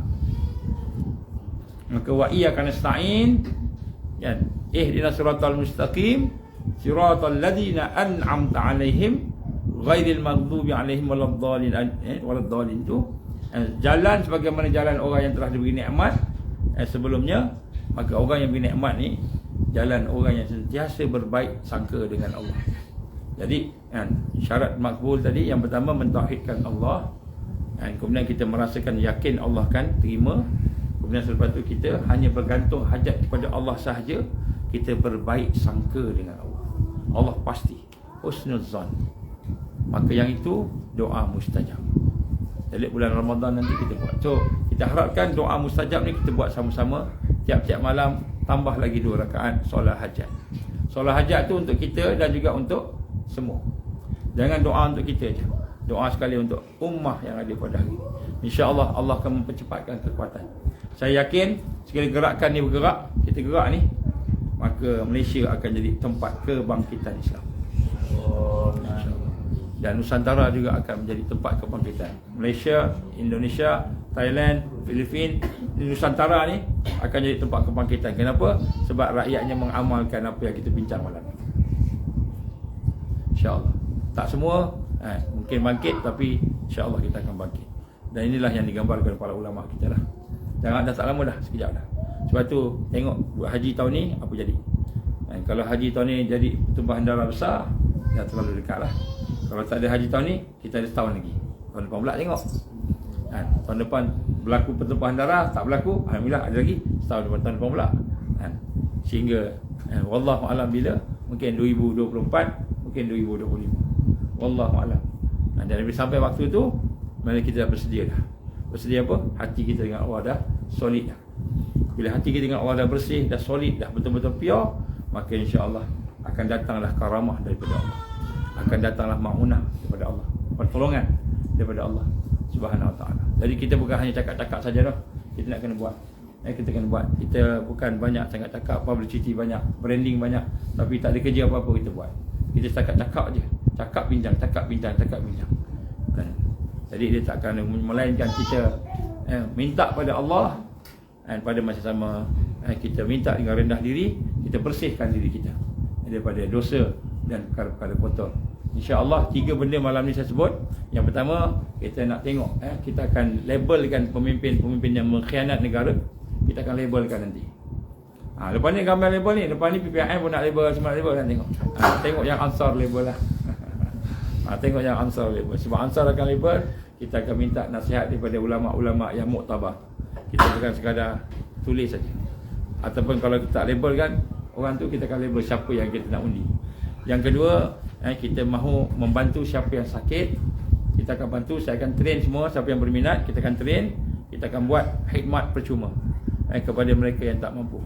Tapi mereka yang mampu minta infak lah, supaya kita boleh guna untuk online pula kan, benda tu. Itu je lah kita nak minta. Kemudian insya-Allah yang ketiga, kita nak hidupkan suasana sentiasa bermunajat kepada Allah. Kita dah mula dah doa, tiap-tiap malam kita doa. Doa minta masuk dalam ihdinas siratal mustaqim bersama orang yang di atas jalan yang lurus ini, dan kemudian kita minta dengan bersihkan diri kita daripada hadas kecil, hadas besar, dan juga daripada dosa-dosa hati. Jadi bila kita melakukan itu, insya-Allah mudah-mudahan bulan Ramadan yang kita nak masuk pada tahun ini akan menjadi bulan yang bahagia, sempurna.